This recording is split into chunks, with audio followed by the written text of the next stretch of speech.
bitch. Oh, excuse you? Baloney wash.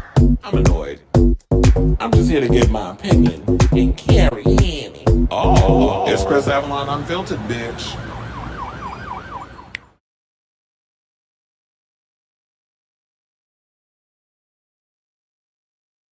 Hey y'all, welcome and happy Thursday. It's your boy Chris Avalon. Welcome to a brand new episode of Chris Avalon Unfiltered, which we basically talk about all things going on in celebrity news, pop culture, hot topics, all that good stuff. And then sometimes we might get a little political if it transcends or bleeds within the whole entertainment news situation. So that's the show for you. Definitely stick around. We got a lot of tea to spill today. I know I didn't give you all show yesterday, so some of the topics I got from yesterday and a little bit from today is going to bleed over into each other, including I got some sad news regarding Kelly Clarkson, James Gunn. We got some news and regarding the next Superman installment, plus we have some Batman 2 news, so we'll get into that. Some major changes regarding your Hulu subscription, where it's about to bleed into Disney Plus, so we'll get into that and I'll give my overall thoughts. Plus, Kevin Federline is just announced that he is coming out with his own memoir, and the Britney stands are not too happy about it, so we'll get into that. Plus, Britney fans are reacting to some insider tea that I think we mentioned a couple of weeks ago on the show, but I already debunked it. I was like, I don't believe it's happening. Regarding Britney going to be the surprise performance at the VMAs next month. There was somebody who carved out like a 15-minute situation and they were going to be performing live. I do not think it's Britney. I'll give you my thoughts on who I believe it is. I may have mentioned on the show before, but since this is a topic, we're going to mention it again. Plus, we got some news speaking of awards. BET pulling the plug on the BET Hip Hop Awards as well as the Soul Train Awards, so I got thoughts. Plus, now all of a sudden, because Beyoncé came out with her Levi jeans ad, all the clear folks who need a moment and need a dick ride somebody for some attention, such as Megyn Kelly and that long, strong-ass jaw of hers, and that other queen, the British one, Piers Morgan, decided to come for her. So Dionne Warwick decided to jump up in the comments and put a little shade at Piers, and so we'll get into that. Plus, we got some tea regarding for Lopez. Apparently, she's struggling to sell tickets over there in Vegas. Plus, on top of that, she released this breakup song that allegedly Ben Affleck is not none too pleased about. Blake Lively is going after Perez Hilton because remember we've been talking about her going after podcasters or anybody who talks about this thing with Justin Baldoni, but apparently now she's decided to single out Perez. I believe she's doing it again because she did it to him before as well as Candace Owens, but now she's going after, it seems like Perez by solo, and we'll get into that. Plus there's rumors swirling that Howard Stern could be losing his show over at SiriusXM. Season 4 of the Special Forces series, that show allegedly Aaron Fiver's going around saying Denise Richards slept with somebody from that show.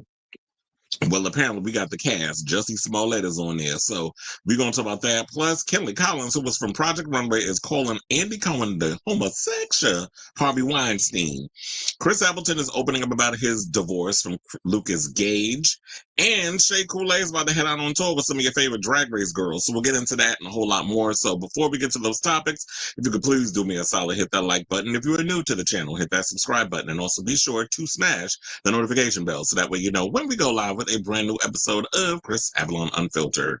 After the live stream, I will be putting in timestamps, so those who come in and watch the playback can go into the description and just click on to whichever topic tickles your fancy. If you don't want to sit through all the banter we do during this messy old live stream that I do whenever I can get to do one.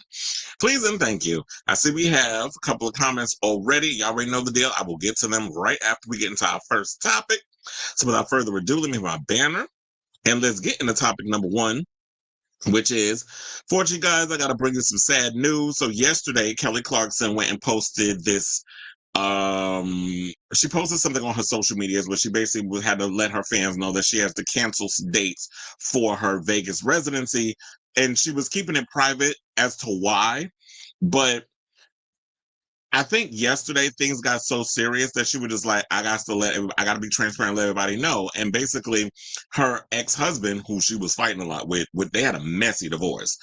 Brendan Blackstock has been privately suffering or battling cancer. Well, he's been suffering from, but he's been battling cancer privately. I did not know he's been fighting, but it seemed like they said the past 4 years. Well, so she put that out yesterday. Well, today it was announced that he passed away at the age of 48. So I think yesterday she probably got the news. It was like, it's serious.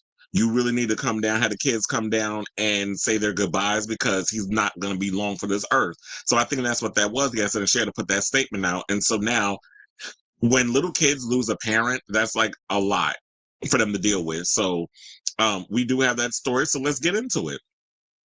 So the family announced the news in a statement and said the following. They said, "It is with great sadness that we share the news that Brandon Blackstock has passed away," a rep told People. Brandon bravely battled cancer for more than 3 years. He passed away peacefully and was surrounded by family. We thank you for your thoughts and prayers and ask everyone to respect the family's privacy during this very difficult time. Now, for those who don't also know that he was a talent manager, he also was the manager of Kelly Clarkson, and he was the former stepson of Reba McEntire. So for those who didn't know that. Now, they said the announcement comes hours after Clarkson announced on Wednesday night that she was postponing her Vegas residency due to Blackstock being ill, saying, quote, "While I normally keep my personal life private, this past year, my children's father has been ill, and at this moment, I feel I need to be fully present for them." And then that's when she basically went on to thank the fans for, understanding what she's dealing with. Because it's like, yeah, when this comes down to something like this, people have to be understanding now. Somebody come out there, but what about my ticket? I'm not trying. I was like, first of all, this is where I would have to dive through the screen, slap some sense into you. It's like, have some kind of compassion and just understand that, you know what, at the end of the day, these artists are human beings and things happen. And I don't think she thought it would get to this point so quickly. And it's just ill time. Now, she and Blackstock share daughter River, who's 11, and son Remington, who is 9. He also has 2 other kids, Savannah and Seth, from previous relationships, and was damn, he's a grandfather already? Well, he's 48, so that would kind of be considered grandfather era, I guess, when you're from the South, and was a grandfather to Savannah's son, Lake. Now, Clarkson and Blackstock, a talent manager and producer, began dating in February 2012, first meeting years earlier after they were introduced by the latter's father, Narvel, who was Clarkson's manager at the time. The pair became engaged the following December and tied the knot in October 2013. Now, following their marriage, Clarkson became the daughter-in-law of Reba McEntire, who is Blackstock's former stepmother. The country icon was married to Narvel Blackstock from 1989 until 2015. In the years since her divorce, McEntire has remained close with the Blackstocks and Clarkson, who was friends with McEntire even before she met Blackstock. Now, meanwhile, Blackstock and Clarkson went on to welcome 2 children. As it was already said, River and Remington were born in 2014 and 2016. Blackstock also became Clarkson's manager during their marriage and was an EP on her daytime talk show, The Kelly Clarkson Show. But after 7 years of marriage, they, divorced in June of 2020. And it's funny enough, because I remember I actually got to meet Brandon, and I actually met Kelly. And this is the time when I was living in LA. It's funny how, like, I was like, ever the time when I was living in LA, you will be surprised. Like, if you were in the Beverly Hills era, like any part of the LA era, you will bump into famous people. And when I worked in Century City, in that whole area, which is in Beverly Hills, I actually ran into them. There was her, him, the family, and I think this girl here, I don't know if I'm in between that's next to her next to Kelly.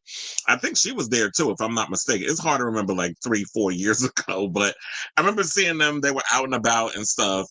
And since I worked in that area, whatever, that was when that was my celebrity spotting, one of the many, because I told you I met Halle Berry as well, and many other, Jay Leno, was a bunch of celebrities. But yeah, so with that all being said, you know what, my condolences to the Blackstocks, my condolences, regardless of what happened between their marriage and stuff. That was someone she was married to in love. That's her children's father. He has other kids from a previous relationship. And no one deserves, as a kid, to deal with the loss of a parent. Like, I know that's got to be hard on the family and everything right now. Hopefully, they'll be able to work everything out. And it's also got me thinking that, she's got her talk show about to start back up, more than likely in September, like it's in a couple of weeks. So hopefully Kelly can pull it together and, for her sake and the kids' sake and everything. So shout out to you, Miss Mama. So now I ask all of you, what do you guys think of this story regarding Kelly Clarkson and this story coming out regarding her ex-husband passing away from cancer? So whatever your thoughts are, let me know in the comments down below. All right, so now let's go and see what the people are saying. Onyx is in the building. There we go. Magical Mermaid. It's funny how I blew my nose and I feel like I'm itching like crazy. Child, you already posted this. How many times in my comments earlier? You posted it twice. We already knew about Sherman Hemsley being a homosexual. I don't think that was news. Is that a Britney return would be lovely. I don't. It's not gonna happen though. Project Runway was there. Yes, it was. And it's funny how I posted that on my social media. I posted on TikTok about how he had, Utica won a challenge. So I was like, spoiler alert. I'm like, spoiler alert. The episode came out a week ago from today. I think it comes out on Thursdays, right? So the episode was a week old, episodes, because it was two. So how did I spoil something that's been out for the past week? So I don't know. It's like maybe you didn't know it was out. Yes, Madonna. Not but because of that meme or that meme. Not butt opener. He said that was all. Yeah, that is, and I think that's the one who got. It was.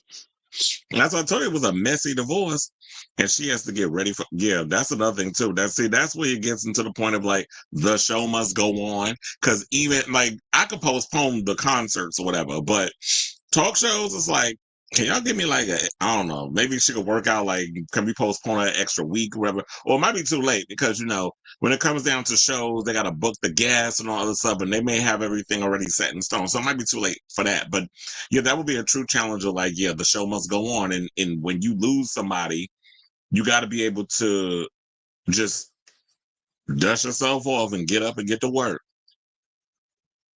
Kelly has that NBC miniseries coming up.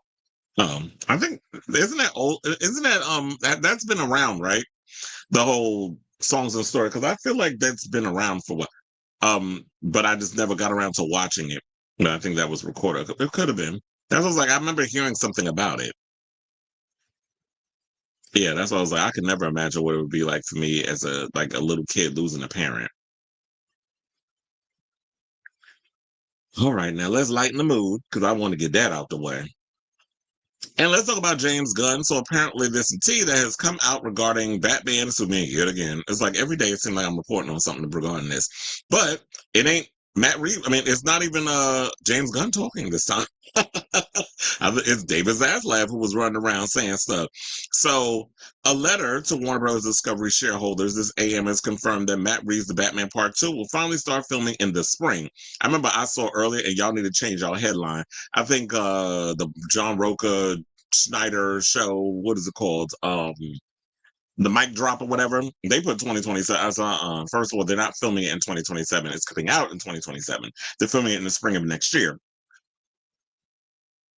And also, shout out to the people of Scotland who've been posting all those Spider-Man photos of him like attached to a truck as he's like swinging back and forth. I'm like, that's a really cool thing that they're doing. So instead of having him in the studio or on a sound stage doing like all this like in front of a green screen, they actually have him attached to a truck with the camera, and then he's like swinging from side to side, and they'll add all that craziness in post. And it looks really good. It's funny how like the way that production design and things have just changed over the decades. But anyway, enough about Spider-Man. Let's get into this story. So James Gunn, the writer and director of this summer's event film Superman and the co-head of DC Studios, is planning to write and direct the next installment of the Super Family.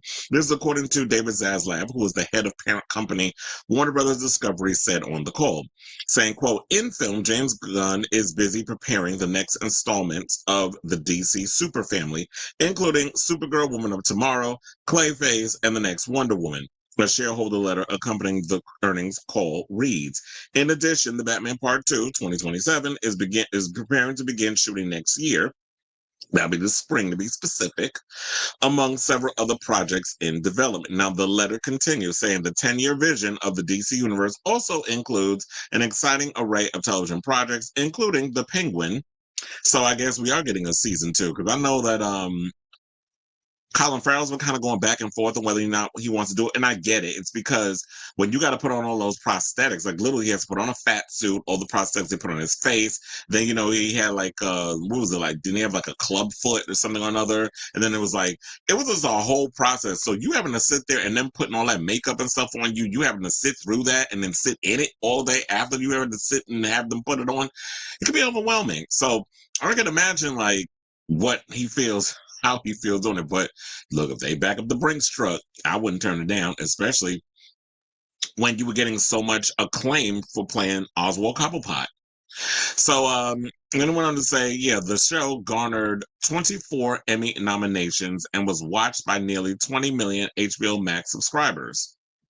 The upcoming new season of Peacemaker and the debut of Lanterns in 2026, in a precise and measured way, the DC franchise will increasingly overlay across the studio's broader efforts from film to TV to consumer products, games, experiences, and social.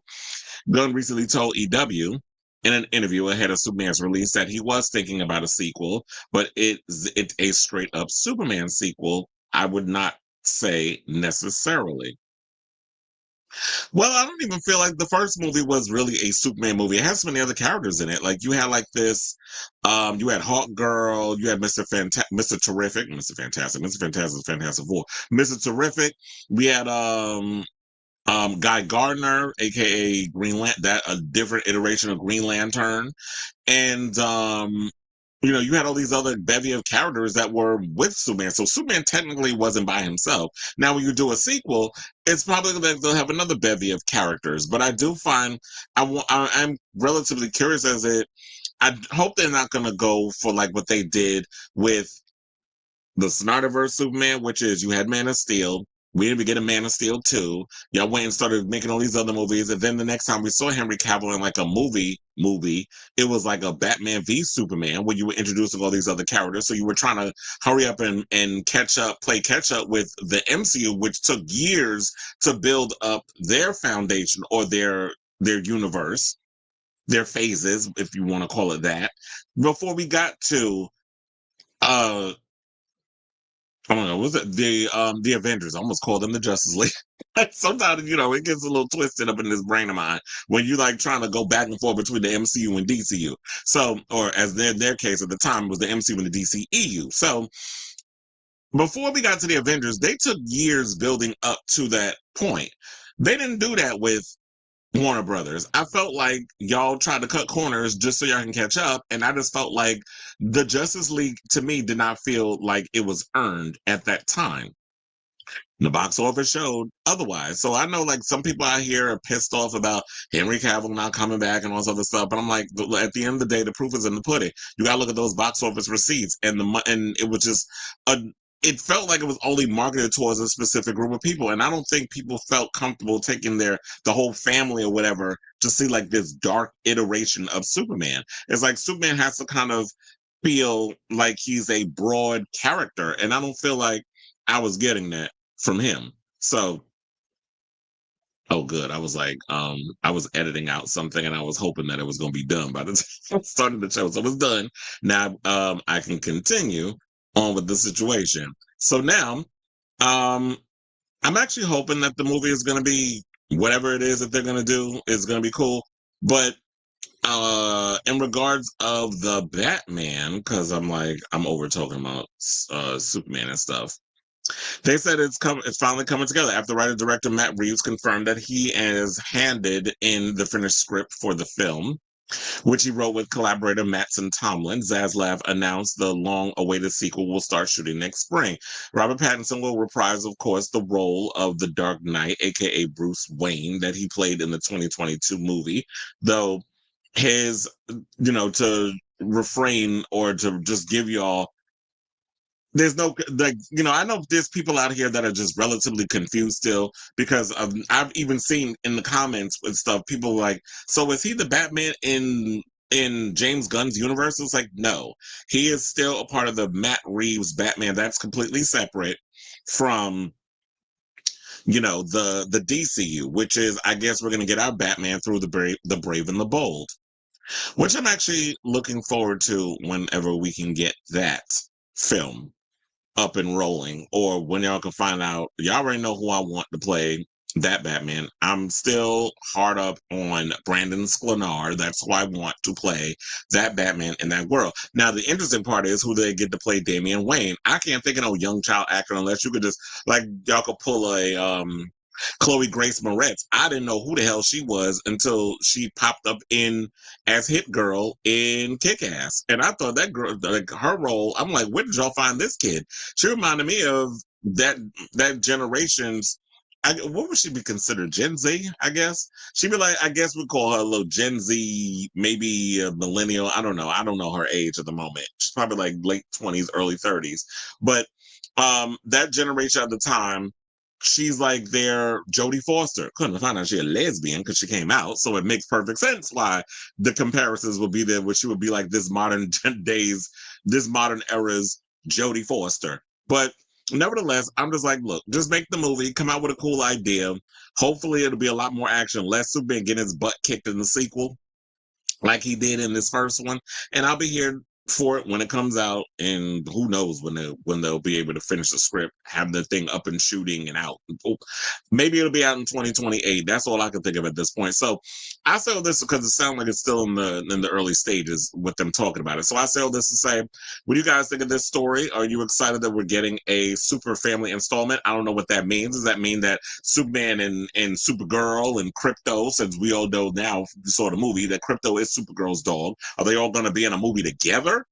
And, or, because I hope it's not going to be, okay, he knocked up Lois Lane and now she's got like some super little baby, kind of like Sue Storm in Fantastic Four. Like, I'm hoping it's not going to be something like that, that this whole super family thing, maybe it'll be just them in a movie together. Superman, Supergirl, and Crypto, along with other characters. Just because by the time the new Supergirl movie comes out in 2026, we'll already be well acquainted with the Supergirl character via her own little solo movie. So let me know what you guys think of this story in the comments down below.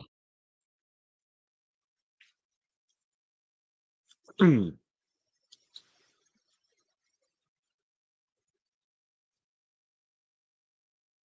said it comes out August 19th. He said Matt Reeves saved Batman for me. I would love to see Josh Hartnett. I think at one point, wasn't he supposed to be Batman? There was some. Oh no, he was actually supposed to be Superman. That's what it was. Because there was some pictures that had leaked out online. I think it was Brett Ratner at the time was going to be doing a Superman movie, and they showed Josh Hartnett in a Superman costume. It was an interesting look. I don't know if I particularly care for the costume, but he was in it. I think it was like a test screening or something, or a test shoot or something or another. I don't know either, because I could have sworn that James Gunn said that he was going to be focusing on trying to run, like, be a co-CEO and run the studio and stuff, like worry about the like getting everything up and running and making sure all the stories need to be told the way they need to be told, and whatever that tone is and the direction, that's what you're going to be doing. But he seemed to be more or less interested in writing and directing, and that takes years of your time when you're doing a movie. Are you talking about when they was going in on Christy Noma? She went and shot the dog. I was like, look, I've been saying they don't even need to write anything. Like Trey Parker and Matt Stone, all they need to do, look at this stupid administration of bumbling idiots and just take everything they're doing and write it down. And y'all will literally be laughing, thinking, they come up with this stuff. It's not even them. They're, this administration and the overall, I don't know how many bags of booger sugar they be snorting to just be coming up constantly with stuff. And I'm talking about the Trump administration, like all the things that they've been coming up with. Like, how do y'all like even recently when you had Trump talking about he's on the roof of the White House? Why are you up there? Oh, I'm just going for a walk. All this distraction to take away from this Epstein files is just a cackle to me. And who goes for a stroll on the roof of the White House? Everybody knows that if you're gonna go for a stroll, you go around the White House. Like you go on the lawn, like walk. We've seen presidents do that all the time. We've seen George W. Bush walk the dogs. We've seen the Obamas. We've seen the Clintons. We've seen all these people on the ground, not on no damn roof. It's just any little thing to distract from everything else going on. Oh yeah, and the ice episode was hilarious too. I mean, what was all in one episode, but it was just like, yeah, a mess. Who paid? That was probably the bonus of the kickbacks on something. First of all, I've always felt that man was overpaid. But then again, you know what? He'll be able to justify it because Warner Brothers has had a great year so far. Like, there's been so many good movies that have come out from Warner Brothers right now, and probably this weekend they're gonna have another one on their hands with Weapons. So there's a lot of really good movies that's coming out. I don't know if I could see Henry Cavill as Green Lantern. I know that James Gunn has said that he would like to use Henry Cavill because he feels bad after, the whole little situation that happened with Pam Abdi and I forget the other guy's name, the producers that tried to pull a little slick one while he was, while he and Peter Safran were dotting their I's and crossing their T's and the ink was starting to dry on the contract that they were coming in and taking over because they were bleeding money from the Snyderverse. They were not getting a return on their investment. The only $1 billion grossing movie out of all of the Snyderverse, they only had one, and that was Aquaman, the first one, which I already said looked like a damn gay shampoo commercial. I live for it, but because I love Jason Momoa, whose ass looks great on that new show that's on Apple TV. You see a lot of cheeks in that show because of the way that the Hawaiian people in that time dressed, barely with any clothes. So, um, that was the only $1 billion movie, and so the ink didn't dry. So you had these producers that's been pretty much running at the moment the industry or whatever that they were talking about they were going to get rid of them. Because they weren't turning an investment, which they weren't in the beginning of the year with Companion and all these other movies, even though Companion is like one of my favorite movies of 2025, almost said 2026. But I was like, yeah, it was one of my favorite movies of 2025. If you have not seen that movie, I don't know what the hell's wrong with y'all. Go and see that film. And then all of a sudden, once Sinners and everything started coming out, the tide started to turn, and they've been having a lot of hits. So there seemed to be like a little sabotage, as some people say, and then also Dwayne Johnson trying to be slick with Black Adam and thinking that, oh yeah, I want to get Henry Cavill in for that cameo and have him, oh, we're gonna do a movie together. And then that movie flopped, and then they were like, then they're making announcements all over social media that Henry Cavill's back as Superman, even having him do it. And I think he wound up canceling working at doing The Witcher so he could do Superman, which I want him to kind of come back because I liked him in The Witcher, even though The Witcher was in it, but he was good in it. And I like seeing him playing the character he played, Geralt. But now they got Liam Hemsworth taking over the role. And I don't know when that's coming out. And it's funny because I just totally forgot. Wednesday came out. And I'm like, have I been missing the advertisements? Like, I've been hearing mention and stuff of them talking about that Wednesday was coming, but I didn't know it was officially out until I saw it was trending yesterday.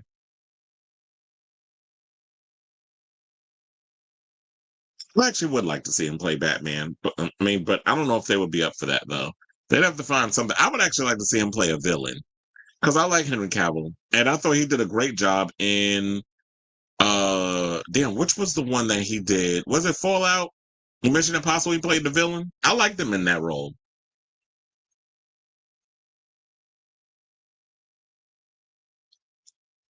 You talking about thanks for that. I was like, about what? South Park.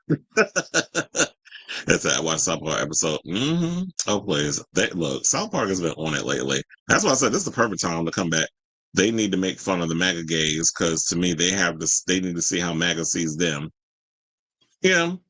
Well, there's a lot of them, not just the MAGA gays, but you got anybody who is a person of color, who is an other, who thinks that they are a part of this whole situation. They don't care about you. Then I was watching this video earlier where they were talking about like the MAGA grift, which is where you have these people like the Tucker Carlson and so many others showing up at these, they're doing like these conventions and they're selling the sneakers and all kinds of other stuff, like literally they have figured out how to turn this whole political thing into a way of grifting and taking your money.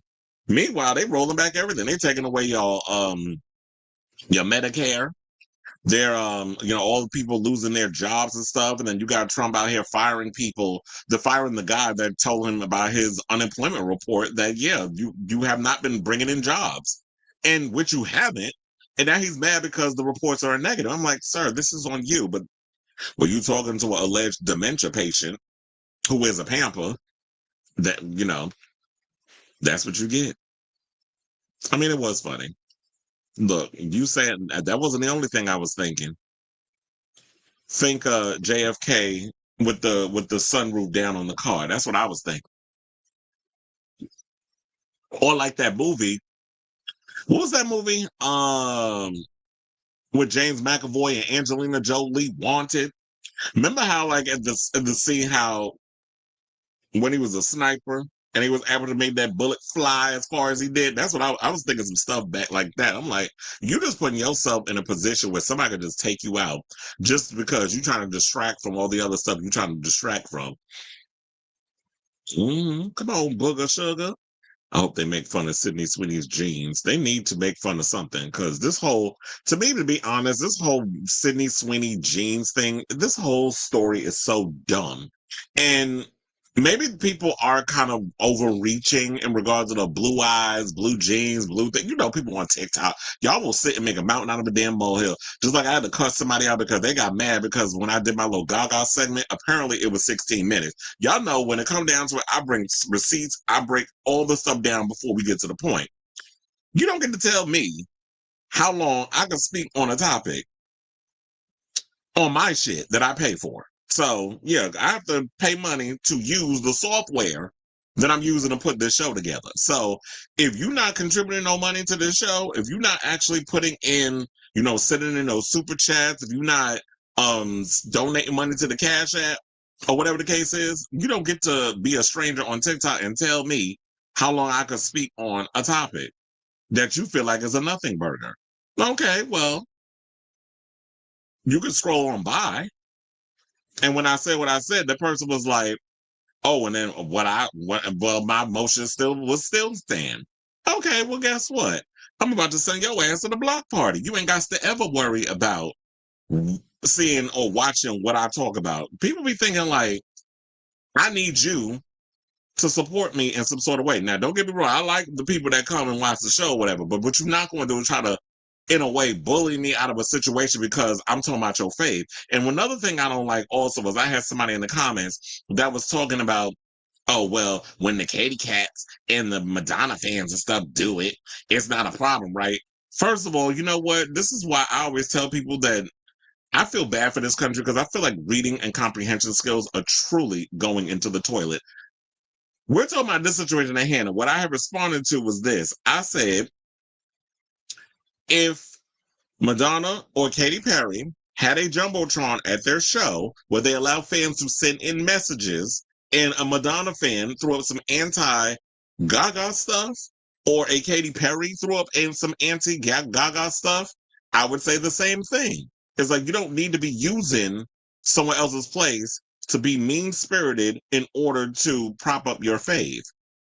Save that for the internet. But I guess nobody cares what the hell you got to say on Twitter or wherever you're going to spew your vitriol. So you're going to save it. Oh, let me just do it at the Gaga show.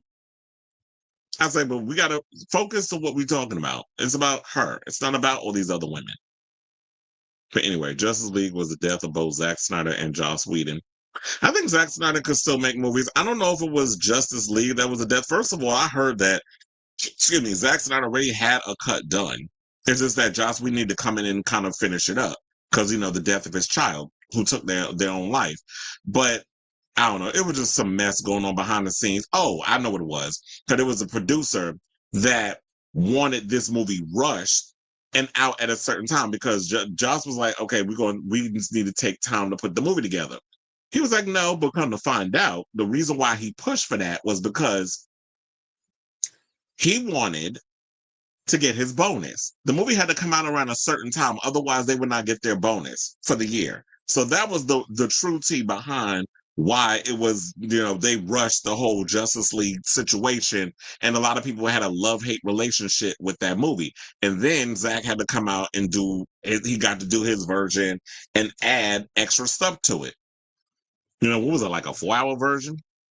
They had to actually go, they were talking about releasing Snyder Cut. There was no Snyder Cut. First of all, they had to go in and do full scenes to flesh out the thing so a way it could and call it the Snyder Cut. But if there was no actual Snyder Cut, people think that, oh yeah, it was the movie, they cut all the scenes out and he just took those scenes that was on the cutting room floor and put them back in the movie. No, those scenes that y'all talk about, it didn't exist. And they only cut down scenes, I guess. When you cut out stuff, it's because it didn't work for whatever they were trying to do. But yes, they had to at one point go in and do full scene shoots to add into the film. So, I mean, the stuff about Joss Whedon over the years is what I think did Joss Whedon in. You know, the stuff, I believe Sarah Michelle Gellar had said some very disparaging things. Charisma Carpenter went and said some not so flattering things. There were a lot of people saying that he was not the nicest person on set, and there were certain things that was going on that were inappropriate. So I believe that hurt him. I think Zack Snyder could probably still make movies. I think what hurt him was that Rebel Moons franchise, because those movies were god awful. And they would sit over there talking about, oh yeah, we're going to make more. No, please don't. Those movies were terrible. It was like the Star Wars movies that should have been burned at the stake. That's what it was giving. But I would have rather he focused more on his little zombie franchise that he was doing with Dave Bautista. I actually liked that film. It's got its problems, but overall, it's a fun movie to watch. I really wish he would have focused on that. I mean, I had a good time with it. Taking back your Visa, your credit rating. Not at all. Gaga song leaks. I heard some of it. It was all right. I wasn't that impressed. It literally sounded like a Mayhem cutting room floor track, and then she was like, you know what, let's just take one of the songs that just didn't make it on Mayhem and rework it, because I was gonna say rework it for Wednesday. That's what it felt like to me. Which is what you talk about. They want the world news in 5 minutes. That's why you got a lot of these news people that got fired or whatever, like jumping on Substack and all these other. I think there's something called, I can't remember the name of it because I was reading the article. I think it's called Newsies or something or another. Like there's this news site that's kind of like a newspaper, but it's for the new age. It damn show is. You said I read a book on AO3 every day, keeping my brain stimulated. Well, you know what? Sometimes you have to. That's what I try to do, because I'm like, I refuse to let this brain turn to mashed potatoes. Keep that artificial dark trolls away from I sent you something on Twitter DMs of an Arianator calling Madonna. What?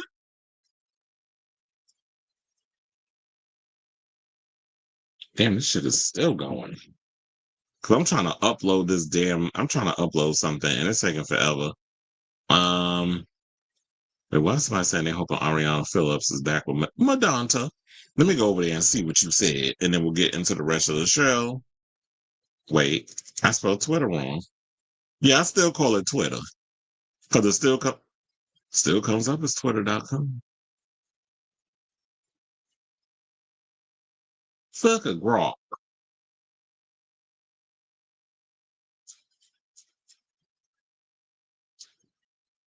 Wait, is this it? Oh, wait, who said this foolishness? Come on, Madonna is a R word, a pedo, and much more. Tyler makes the same songs over and over again. Then why is the music industry so weird? And somebody said, girl, whose side are you on here? And then somebody also said, please name 2 songs that are the same. What the hell is wrong with y'all? And you said Madonna is a racist. Okay. A big reason why the new generation of artists are struggling is because they have too much creative freedom early on. Huh? They think they can immediately start making the music they want instead of safe commercial music. You need to make IASFs before making lemonades. No, that's not true at all. I mean, Beyonce played the game so that way she can get to the point where she could have the creative freedom to make a lemonade. And that's because when you taking a lot of money from the industry, they want to recoup on their investment. So for you to sit up here and say that you need to make a bunch of, radio friendly type safe music before you can get to that point, there's no guarantee either way. So I think a lot of times people jump in with these discourses about the industry and they don't be knowing what the hell they be talking about. It's like, have y'all actually been in a room with these execs and understand like how the industry works? I feel like a lot of people don't. They just pull stuff out their ass and then they just say stuff on social media for attention. So it's like, yeah, if you're gonna be in a position like a Rihanna or Madonna, not even Madonna, because Madonna did whatever. Well, she did whatever the hell she wanted within reason. She was one of the lucky ones. Bjork is also someone that flew to the beat of her own drum, but she's more or less underground than mainstream, although she does have the respect of a lot of people because she kind of was like that underground chick who who kind of had her ebbs and flows within the mainstream. But if you're going for like a Beyonce or you're going for like a Rihanna, it's like, yeah, Rihanna played the game for all of them albums until she did Anti.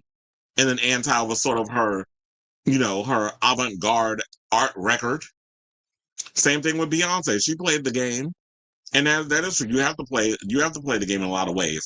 I just can't get into Tyler because I just feel like she got a stink ass attitude. It ain't got nothing to do with her music.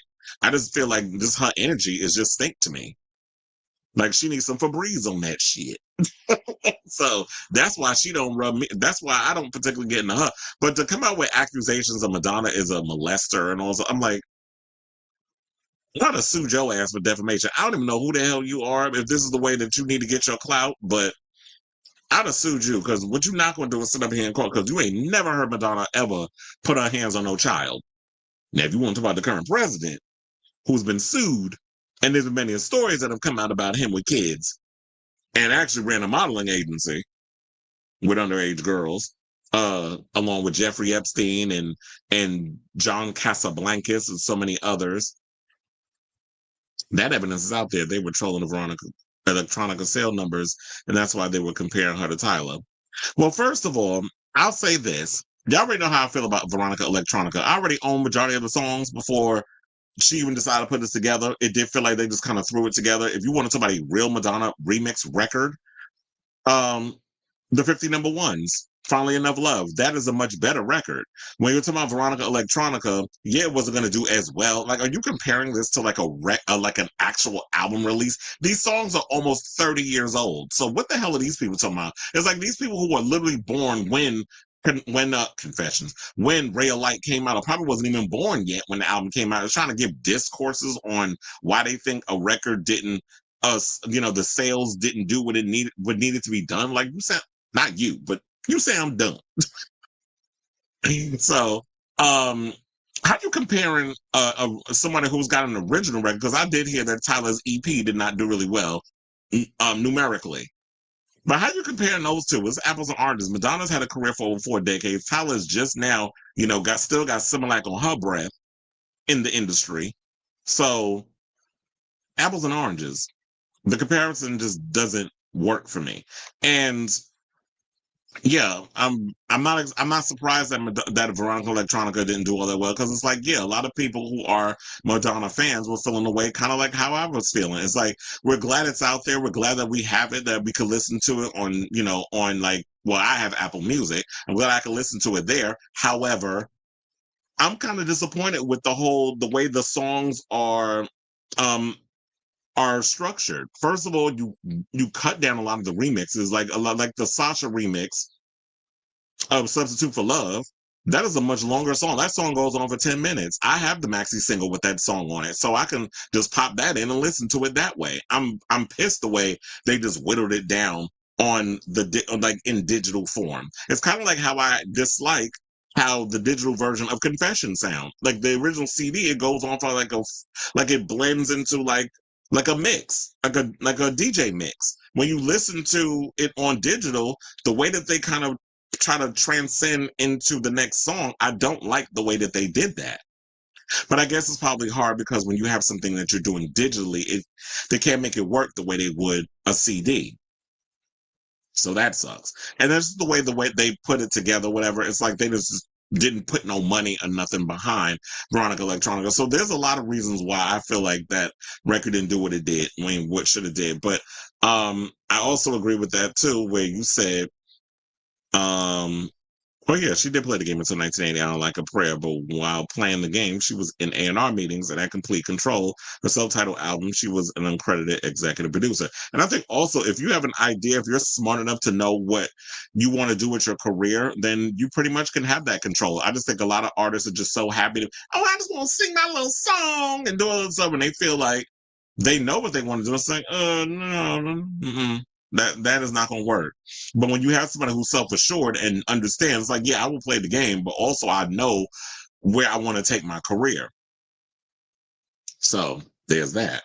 And you said she wrote most of the lyrics for her first album, Veronica Electronic. Yeah, it was also a limited edition where there was some about the vinyls, there wasn't even a lot of those. And I think a lot of people wanted the vinyl. I love the 80s album, especially recently, but Madge is really at her best when she's experimenting with genres. Absolutely. That's when I really started to really get into her more too. It's like, yeah, we like all the original, songs like Material Girl, Dress You Up, Borderline, Cherish, Liza Boniva. um, all the bops from back in the day. But I definitely liked it more when she experimented with her sound, particularly when during the erotica era, during the bedtime stories era, during the confessions era, during the I almost said the Veronica Electronica era, during the Ray of Light era.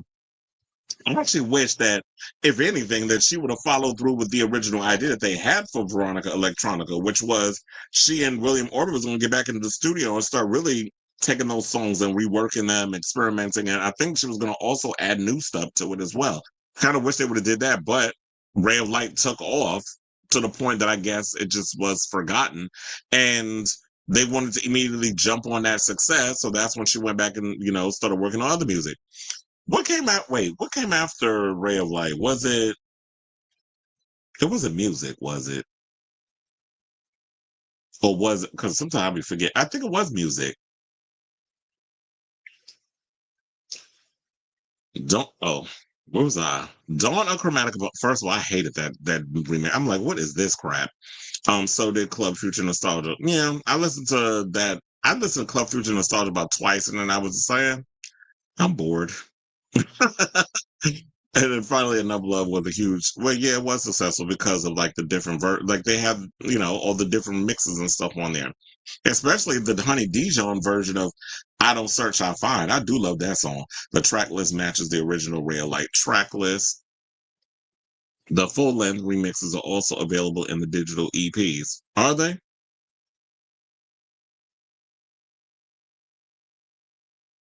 Yeah, I mean, yeah. If you want to have her career, it's like, yeah, but I don't. Y'all care about Freaky or Friday? I don't even know why they made that movie, but if you like it, I love it because that came out. When is that? I think that came out today because they always got the Thursday night show. Oh yeah, okay. So it was music. You said music was the next studio album. American Life is not that bad. I know, because I think in the beginning a lot of people didn't like American Life. Now everybody's got a love for it. I think it's just like it just had to grow on you with time. People were like, I like American Life. I actually do like American Life. I like it a lot more than I did back then. But no, it is not at the bottom of her albums. I may change this later on, but you already know Madam X is at the bottom of the list for me. Well, I don't know. I don't know. I'm gonna take that back. I'll go with MDNA. I didn't particularly care for that record. It's got some cute songs on it, but for the most part, it just sounded like dated EDM. Yeah, Freaky Friday is out today, along with Weapons, which Weapons I'm actually gonna go see tomorrow, and I'll let y'all know how that is. But yeah, Weapons is out along with Freaky Friday. That comes out this weekend. It'll be interesting to see how it all does, especially with what's the hell is that movie? Fantastic Four. We'll see how well that does. Yeah, MDNA it didn't really make her stand out as she was always setting the trends. It just felt like she was following the trends with that record. So yeah, that's why I was like, yeah, MDNA is at the bottom. I can't put Rebel Heart down there because there's too many good damn songs. Even though that album is all over the place, there's a lot of good songs on that record. I did a thing the other day where I was like, because I think that album, Rebel Heart, turned 10. So I was asking people what y'all think about that. I mean, what was y'all favorite songs and stuff from there? I'm looking forward to seeing this movie. But anyway, now let's move on. Let's talk about this mess. So now, apparently, it was announced yesterday that Hulu was about to disband next year, and Disney Plus is about to become a full-fledged streaming service. It is going to swallow up Hulu, which I don't know if I feel great about that. I don't like that idea because, to be honest, like I barely go on Disney Plus. Like I just got rid of it only because I felt like I was paying two different subscriptions. I was paying individually for Disney Plus, and then also Disney Plus. I had the bundle of Disney Plus, Hulu, and HBO Max. So that's what I've been paying for. That's been combined. So now I'm like curious, is like what's going to happen with that? Because to be honest, when I look at Disney Plus, I think the problem for me was I didn't like the interface. So me trying to scroll through and try to find something to watch, I didn't particularly like the setup. So Hulu has a much cleaner interface. So when I'm on there, I can just scroll, be like, oh, I want to watch that. Let me just pop this on and go about my day or whatever. So it's much easier to navigate Hulu. So if Disney Plus decides once they swallow up Hulu finally, because they did do the Comcast, Disney went and bought up the last of what was left of the Hulu shares. And now that it's all one big thing, if they could adapt some of Hulu's interface design and bring that over to Disney Plus, then I'll probably like it. But then again, I'm not surprised, even though I'm trying to act like I'm surprised. I'm not that surprised that they went and made this change, and I think it's because quiet as it's kept. Like we did talk about this the other day, 700,000 people they said that just got rid of their subscriptions. There's really nothing on Disney Plus worth watching. Like, okay, so if y'all put Lilo and Stitch up there, some people, I guess, will pay the month just so they can watch it and they want to stop churning, whatever the case is. But if you're not going to give us nothing really interesting and original, and when y'all do give us something original, then y'all kind of, we're just going to give you 6 episodes. Or recently, what was it called? Eyes of Wakanda? Like, they gave that 4 episodes, and some people like, that's it? Apparently.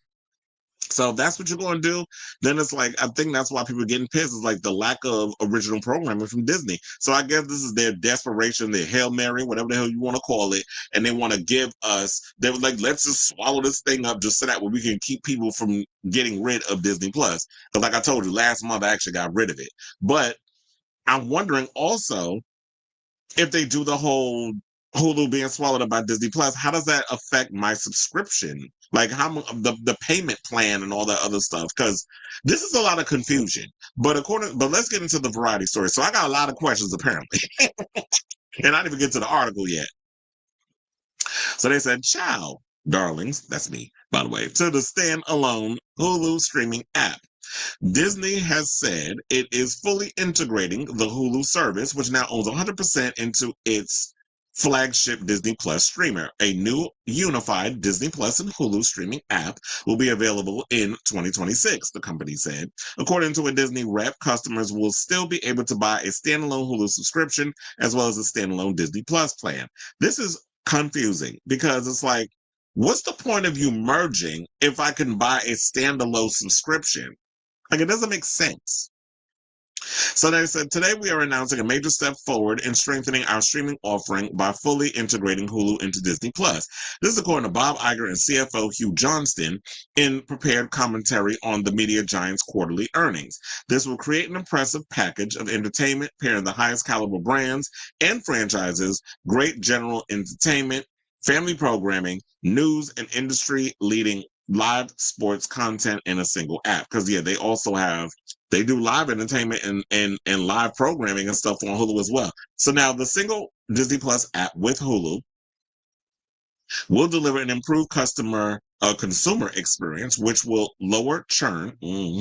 That's what they've done. That's what they're trying to do is lower the churn out.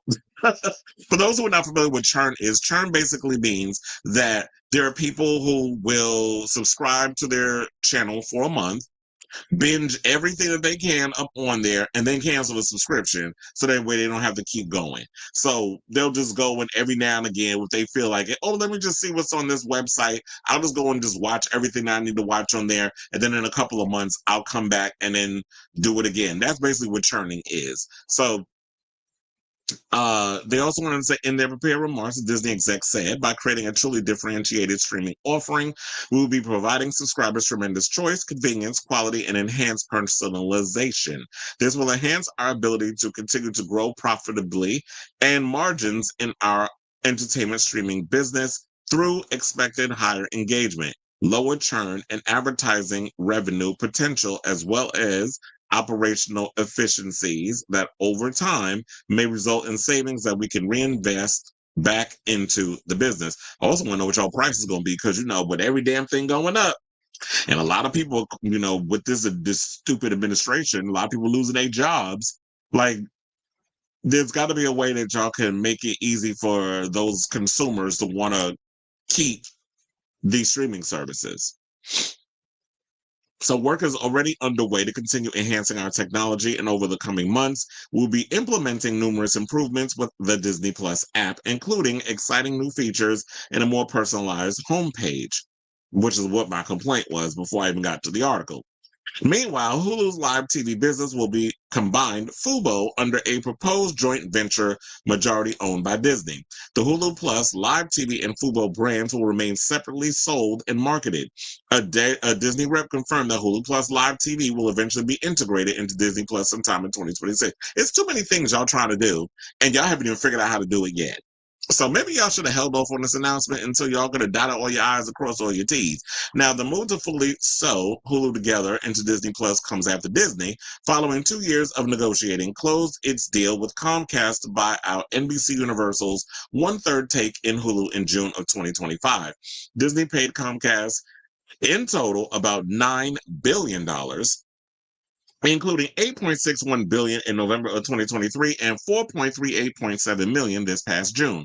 So y'all was like paying them in installments. They said Comcast is also seeking more than $13 billion for the 33% Hulu stake. The final price tag was determined through arbitration by a third-party banker.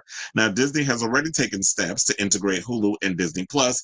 In the spring of 2024, the Disney Plus app launched full integration of Hulu content, which the company has used as a way to convert standalone Disney customers who bundled Disney Plus Hulu subs. Also Wednesday, Disney announced that it would no longer report streaming subscriber numbers for Disney Plus, Hulu, and ESPN, following the lead of Netflix and others. Yeah, y'all not doing that because, like I told y'all, they reported that they lost 700,000, probably more, but they reported 700,000 people got rid of their Disney Plus. So I don't know. If they can figure out how to make all this work, then fine. Like, and explain it to me where it's easy for me to get what's going on, because I got a lot of questions and I got a lot of fears because I'm like, how many damn things am I paying for? Like, literally, I was paying for the bundle, and then I also realized I'm like, why am I paying a separate Disney Plus subscription, and I'm paying for the Disney Plus Hulu bundle along with HBO Max, and that was costing me $30. But then I'm also paying a separate 14 whatever for Disney. I'm like, no, I should be paying for two things. So if those of us who actually are paying a bundle for a bunch of the things to come together, how is that going to pan out for those of us?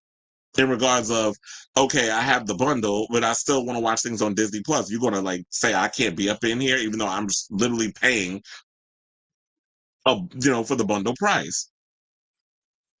So it does feel like in so many ways, but my fears was that with this whole thing of y'all trying to fully integrate Hulu into Disney Plus, when quiet as it's kept, I think Disney Plus should just fold itself into Hulu because y'all barely have any original content on there worth watching. But I feel like this is a way that they're trying to force consumers to keep their Disney subscriptions. So, like I said before, I barely use Disney Plus, and when I'm on there, like I was saying, I don't like their setup. So they're talking about they're going to be working on trying to fix all that. And then I do find a little suspicious about the whole publishing official subscriber counts for its streaming platforms, where you're trying to follow in the footsteps of Netflix and all these other streaming services. So I'll definitely keep abreast of this story as it develops, because even though this is a freshly new story and it came out yesterday, um, I'm still relatively confused. And I'm sure there's a lot of people who are consumers like me that are still trying to understand what all this means. Even though y'all did explain it, it still feels, in my opinion, that it leaves a lot of questions unanswered. So I'll definitely be doing my research and paying and keeping abreast of this story as it develops. But in the meantime, I want to hear from y'all. What do you guys think of this story? Are you excited over this news? Because you can see on my face that I am not. That Hulu is about to be integrated fully into Disney Plus. It's about to get swallowed. It's about to get swallowed up into Disney Plus. And while I'm not particularly a fan of Disney Plus, because like I said, I don't like their overall, design on the site.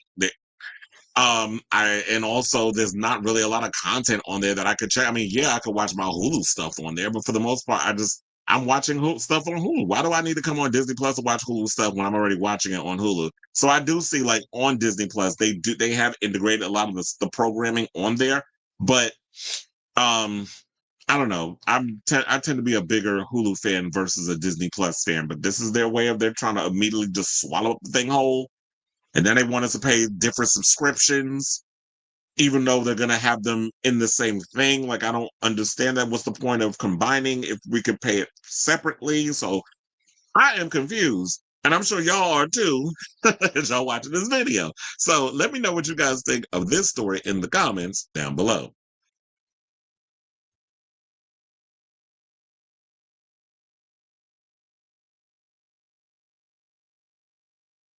Oh, damn, they don't even count the other show.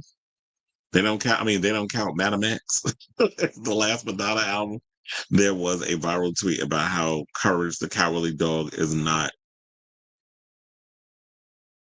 Is that Triumph the Insult Comic Dog? Is that what? Oh wait, you said Courage the Cowardly Dog. Why do I get them confused? It's not available to stream anymore. The main indicator that we all. I wonder why they got rid of it. He said, "Me, I am a churner, not Tina Turner." That'd be a cute drag name. I mean, we already got Tina Burner, so why not Tina Turner? Watch corporations file lawsuits to stop people from binge watching and then canceling their subscription. Look, they're already going after people with this whole, oh, you can't even share your information. Like, if you don't live in the same household and you have a bunch of people on your Netflix or whatever the case is, they're already trying to with that. And then I just heard, speaking of which, going back to this, I remember them mentioning a story that Donald Trump recently signed something where it's going to make people making it hard for people to cancel subscriptions. So that may be an answer to your questions. I think that's already been set in motion. And now that I think about it, yeah, there was a recent story that came out where that Donald Trump was going to make it hard for people to cancel subscriptions, which I don't like that. Me, I'm not a churner. I'm somebody that has a serious case of FOMO. If I have so many streamers that people was like, you must make a lot of money that you be out here with all these streaming services. I was like, and do. So let me see. Let me tell y'all probably gonna gag if I tell y'all the amount of streaming services that I subscribe to. So I got HBO Max, Peacock, Prime Video, Netflix, Hulu, Shudder, Paramount Plus, Disney Plus, Philo, Out TV, Apple TV. Tubi is free, so I got that. Screenbox, and Well Presents Plus. A friend of mine pays for that, so I don't pay for that. But yeah, oh yeah, and then I got damn, what was the other website? Um, there was a not besides Out. There's another gay Deku. I pay for that too. So it's a lot of them.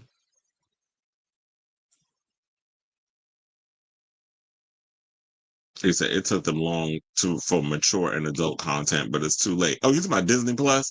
Yeah, because they were trying to differentiate. We're still family entertainment, but how do we differentiate that and show you like the Predator or Prey or Predator? What was it? The new Predator one, the Killers or something or another, which I actually liked. I had to rewatch the last 30 minutes because I fell asleep on it, but I like what I saw. I remember Love Victor moving to Hulu due to mature themes like sex and first of all, Michael Cimino is such a damn cutie, but too bad he's straight. He's I like Disney Plus when it first dropped with the entire Disney Channel catalog classics, and I like the show Olivia Rodrigo was on, but I already watched all the good. That's why I said there's like nothing on there to watch. There's nothing on there to watch. So I guess that's why they're trying to combine it, because they know that they don't have a lot of content. And people weren't really feeling a lot of the small screen content that they were putting out. Like when you're making cinematic versions of your TV shows. Like for one, them doing a Mandalorian and Grogu movie. I don't know why. First of all, people watch the first 3 seasons on TV. Why the hell do I gotta go to the movies and pay $20 to go see a movie that Mandalorian and Grogu should have been on a small screen? But these are the stupid decisions y'all making over there at Disney. You say it's passing crack down. What's that? They passing crack over there. They got that's why I said I am gagged. I'm still like confused about what's going on. I suggest people call their bank and credit card companies, get that charge declined. That's probably what I'm going to have to start doing. I like that. Go. Next Wednesday is a YouTube boycott over the ID verification. Seems it's going to go global because of the Australian verdict. Wait, who's doing an ID verification? Because look, first of all, I don't have to do that because as a content creator, we have to put up all our information so that way they can pay us in every month. So they already got my ID verification stuff. But so now I guess young people have to put up an ID verification because they're not allowed to use social media or they're not allowed to use YouTube under the age of what, 16? When streaming became popular, my bestie told me not to get rid of my DVDs. Yes, you should have, because you want to know something. The one thing about DVDs that I be telling people versus, um, like streaming shows, and I didn't know this. I think it was when they had a lot of the music and stuff on certain DVD, like when you watch certain shows when they first come out. Like for instance, I'll use Queer Folk as an example. Queer Folk, the one thing I loved about that show was when they went to Babylon and them damn songs they had up in there. Then when you watch the versions on the Showtime app or whatever, or Paramount Plus, I'll say, because it's a part of it. So when you watch the things on there, they change up a lot of the music. And they were saying this because a lot of them paid for a deal where like they could only use the music for like one repeat in the original episode. So after that, you still would have to keep paying for those songs, and they just decided let's just find knockoff versions of those songs. And it's not just that; it's what a lot of shows. That's why they said like if you watch the Chappelle Show, there's a lot of stuff that was cut out in regards to the performances. That's why it's like if you have the DVD, you could always keep that and watch it the way it is. Look, that's what he say, but he be on social media thirst trapping, a little fun self. I still have my DVDs. I have a lot of Now I keep a lot of DVDs too. They're all in boxes. Hulu should have swallowed this. That's what I said.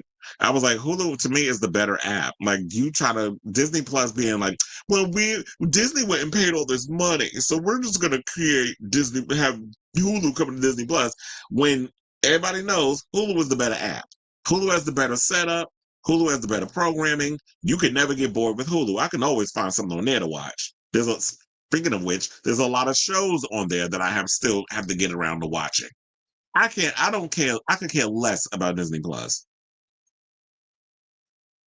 I like Disney Plus at first too. I watched a lot of movies I hadn't seen in years, and like some of the shows they had, like the new Goosebumps. Well, I'm sorry to break it to you, but they just announced like literally 2 hours ago they canceled Goosebumps at the 2 seasons, so that's gone.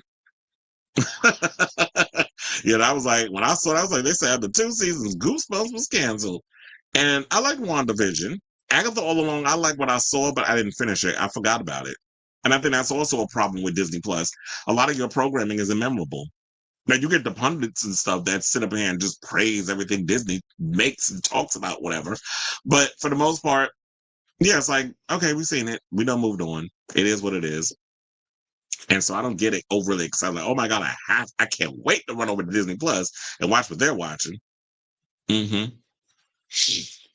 All right. So now Let's get into some messy news. Now since we got all the entertainment stuff out, well, it's all entertaining. But let's get into some mess.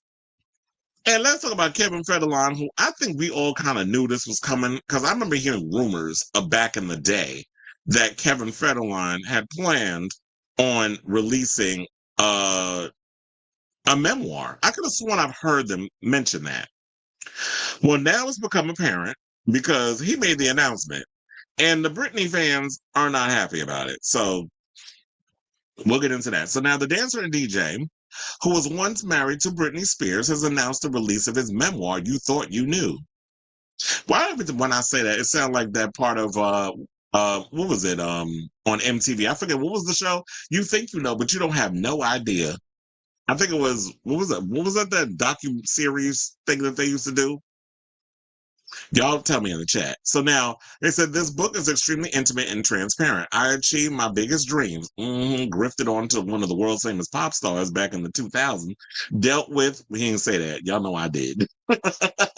He said, dealt with crushing heartbreak and endured constant ridicule, all while becoming the father my children needed as they experienced nonstop emotional turbulence. This is what he said in the statement. If you ever had questions, you'll find the answers here. Well, I hope when you go on this little book tour, you don't pull a Kamala.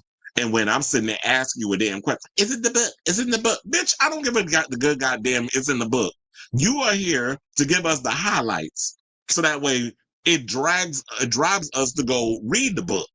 I don't want to keep it. Oh, it's in the book. You have to read the book. You already know, like, whenever we talk about memoirs on this show, that we always get the highlights and then we break it down. And then it's like, okay, now this is some juicy stuff. Now I'm gonna get the book.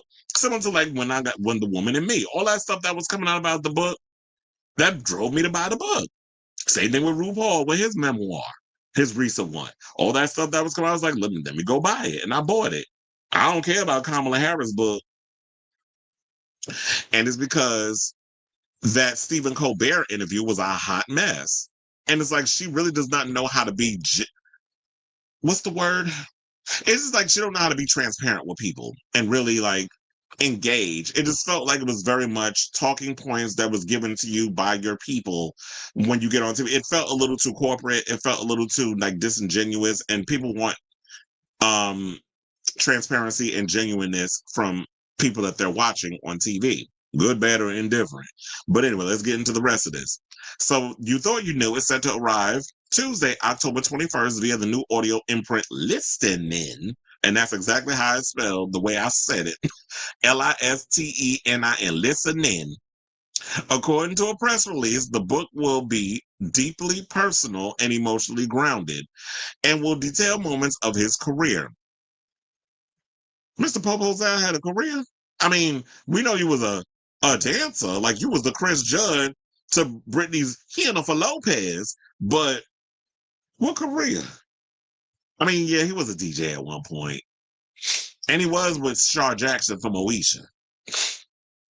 Now they said readers can expect to learn more about Federline's time dancing with the Say My Name girls, which would be Destiny's Child and Michael Jackson, his marriage to Spears, and the fallout that came from their split. Now, Spears and Federline, as y'all know, were married from 2004 to 2007. The couple shares two boys, Sean Preston, who's 19, and Jaden James, who's 18. Federline is also the father of daughter Corey, who's 23, and son Caleb, 21. All spelled with K's, by the way. They were the Kardashians for the Kardashians with the Kardashians with them all. Well, not really, because they're older. They're all in their 40s. So I take that back. But they all kind of got the K thing. Anyway, those are the kids he shares with Shar Jackson. Now, in 2008, Federline married Victoria Prince, who he shares daughters Jordan 13 and Peyton 11. You Thought You Knew was set to be the debut release from Listening, a new audio-first storytelling imprint from Barracuda Baby Production. So I think it's basically just going to be, you have to listen to it. Obviously, it says from Listening. So I don't even think we could buy the book. We got to listen to it. Or maybe they will come out with hard and soft covers down the road. But in the meantime, I just feel like at this point, the way it's about, it's an audio-first storytelling imprint, which means I hope Kevin is a good reader because he's probably going to have to read his own book. They said, we're proud to have Kevin as the first of our 3 books launching from listening, said Jaron Heyman, founder of Barracuda Baby Productions. He spent 2 years in every tabloid and 2 decades navigating a volatile, ever-changing reality, choosing silence to protect his kids. That silence left scars. Listening was built for real voices, telling real stories, and sharing Kevin's after everything said about him means a lot to us. I'm excited for the world to get to meet the real Kevin Federline. Well, that's good and all. However, the Britney fans, because there are lots of them, decided to jump on the social media and throw a little shade in Mr. Federline's direction. So one person went on to say, instead of writing fan fiction novels, he should go back on tour and tour with Justin Timberlake so they could both cry endless rivers. It's tiring. Okay, that's funny. Another person said, I don't think anyone asked him. Another person said, no one wants this. It's all women in the comments about this, by the way. Another person said, damn, he really needs money. Well, I guess when Britney's done paying all that child support, because the kids are old enough, which I remember hearing the stunt, that they were saying that the only reason why he left LA and decided to move to Hawaii, because there could be a little extra extension on the on the child support payments. And I'm hearing now that a lot of the Native Hawaiians are pissed because Hawaii is very uninhabitable. I can't even damn talk. Meaning that it's gotten way too expensive to live out there.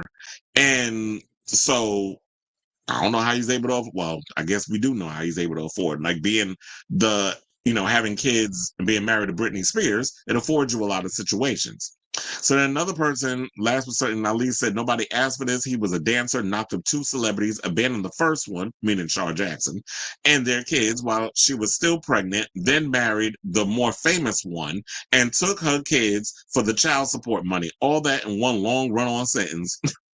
So basically, what this person named Sweet Tea is trying to say is that we don't need a memoir. You could basically write all of his entire situation in a pamphlet. Or a little 1-page pamphlet, and we good. You could have did an interview with People Magazine and told your story. You could have dug up Barbara Walters and had her corpse sit right across from him, and then have somebody be the ventriloquist dummy or the ventriloquist voice and just imitate Baba Wawa and basically ask him the questions, and then we could have got the tea. But this is what we got. But here's the thing. I will say this, and don't act like I'm sitting here defending K-Fed, because I'm not. If Britney Spears was allowed to tell her side of the story, and the woman in me, which she has every right to, because there's been so many people running around with this narrative regarding her throughout her career, she had the right to tell her side of the story. And that's great. She did her thing. Now, if he wants to come out and tell his side of the story, he has a right as well. However, if you don't want to read it, or better yet, listen to it, because it's on listening, then you don't have to listen to it. You don't have to subscribe to the listening app or whatever the hell it's going to be on. And you don't have to listen to whatever it is that he plan on coming out with. Because I know I won't. What I'm going to do is I'm going to wait until that book come out. I already know the pundits are going to go on and they're going to give out the excerpts, and we'll sit and break it down on one of the future episodes, then make it into a topic, and we'll talk about it here. Y'all be in the comments, giving y'all commentary on what I got to say regarding this story. So, you know what? I was thinking about kind of moving on. Well, actually, like splitting it, but no, let's just move on to the next topic. So yeah, drop your comments on that.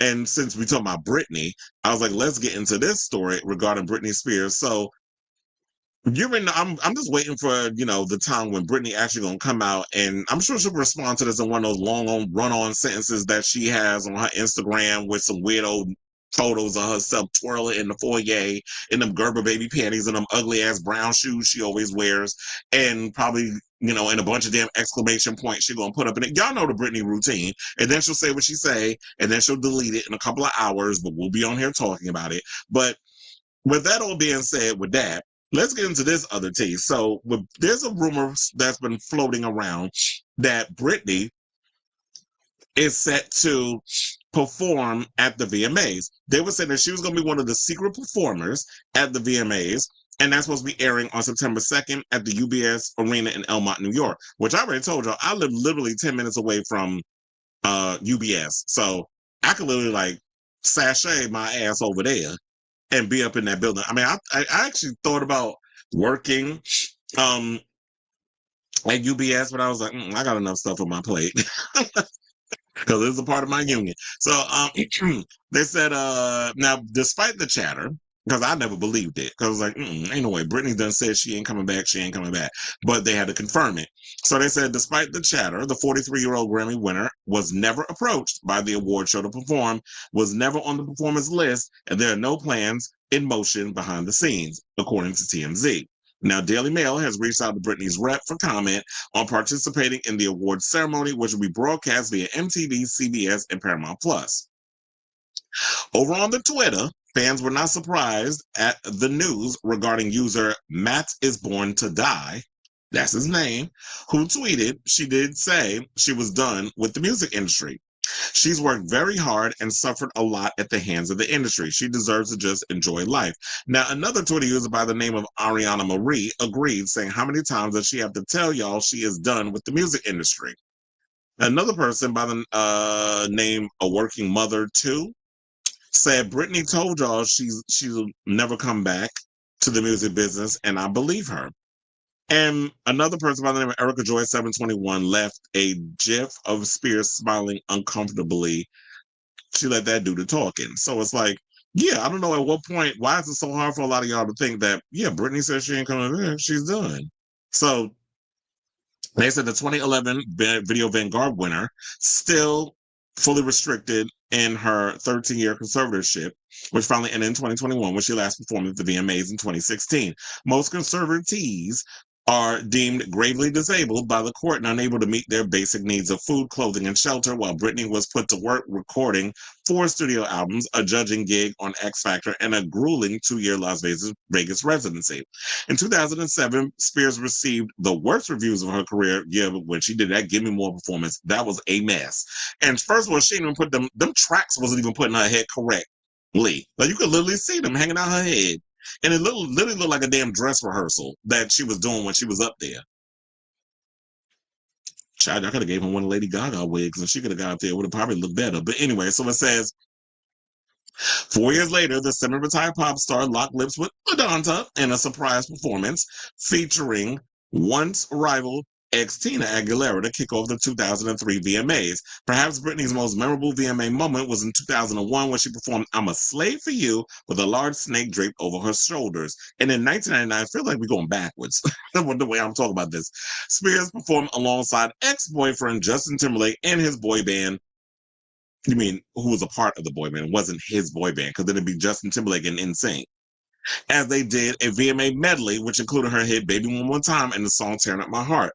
Now, the Hold Me Closer hitmaker, who boasts 41.8 million Instagram followers, posted, then deleted, a video of herself singing Otis Redding's 1968 classic, Sitting on the Dock of the Bay, not without any auto-tune. Y'all are so damn shady. Like, if she's singing it with out it being in the studio, of course it's gonna be no auto tune. Britney rarely sings on camera, but she also seemingly sang a snippet of "Where Is the Love" from the Tony Award-winning British musical Oliver on Sunday. Well, I'd rather that than her singing the Black Eyed Peas version. Now, we need to go into this whole situation about her adopting a damn baby girl. Then they said last November, the Mississippi-born singer made her final $20K child support payment for second ex. Oh, so now I know when it was. So it was last November. She gave them $20,000. She's done. She ain't got to pay K-Fed no more damn stuff, which is why now he out here having to write a damn book. Or I don't know why. I keep thinking writing a book because I think we're so used to memoirs being in book form. It's an audio-only type situation. They also said she's set to launch her first ever jewelry brand, Be Tiny, featuring delicate, extremely different, and one-of-a-kind pieces. So you already know, like, all her hardcore fans, Crystal Vanity being one of them, is going to go and get the what is it called? I was going to say Be Scott, Be Tiny.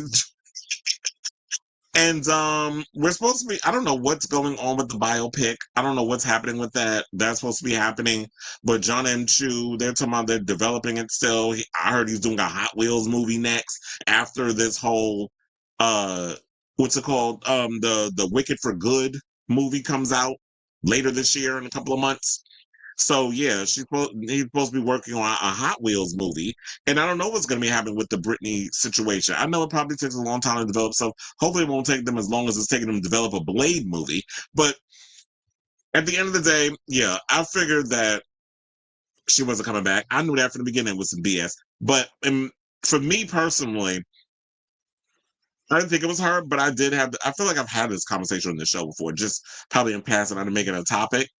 But if there was anybody I think that is going to come on and do like this performance, it would be Mariah Carey. And it's because Mariah has a new album coming out in September. So it makes sense that Mariah, we know her stage presence is a mess. And we live for Mariah. But she get up there and sing her songs, the rigmarole and all that other stuff, the new song. And well, she got two new songs. So she get up there and sing all her stuff and the hits and everything. We're here for it. But then again, at first I thought it was initially going to be Mariah. I'm starting to think it might be Madonna, and I'm gonna tell you why. The other day, remember, we took a trip over to Madonna's Instagram, and it was a topic that we were doing in between topics, so we really didn't like make it a topic, but it was like I would just show them some photos or whatever. And there's this photo shoot that Madonna posted on her IG, where some people were thinking is like outtakes from the upcoming album, the COA DFP2. That would be Confessions on the Dance Floor Part 2. So yeah, there's and some people were thinking that a lot of these pictures that we see up here is gonna be like little outtakes or whatever.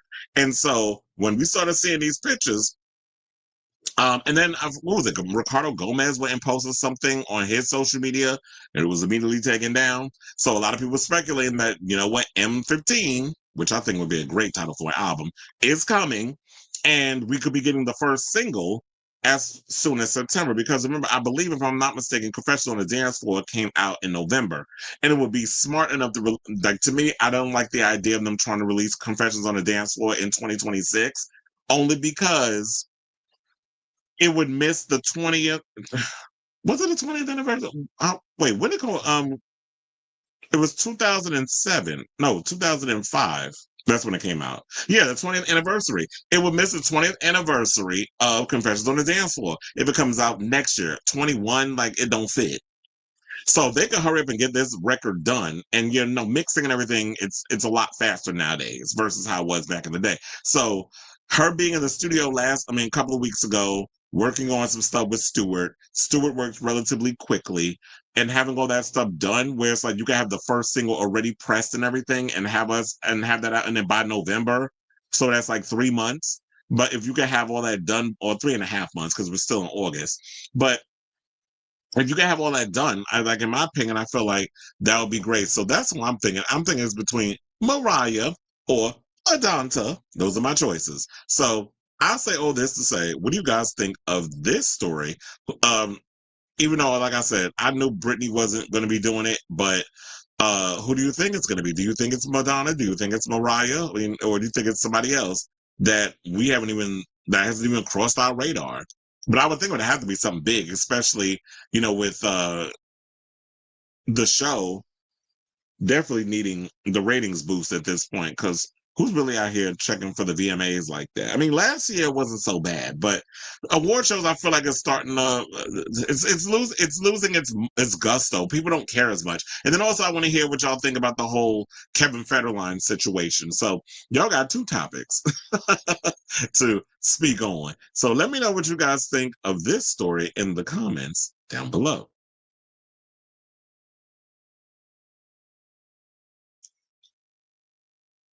Right. You say the original Goosebumps is available to stream on YouTube. Hey, I remember you were saying that it was a bunch of stuff that's available to stream on YouTube. I never got around to watching the remake. Was it good?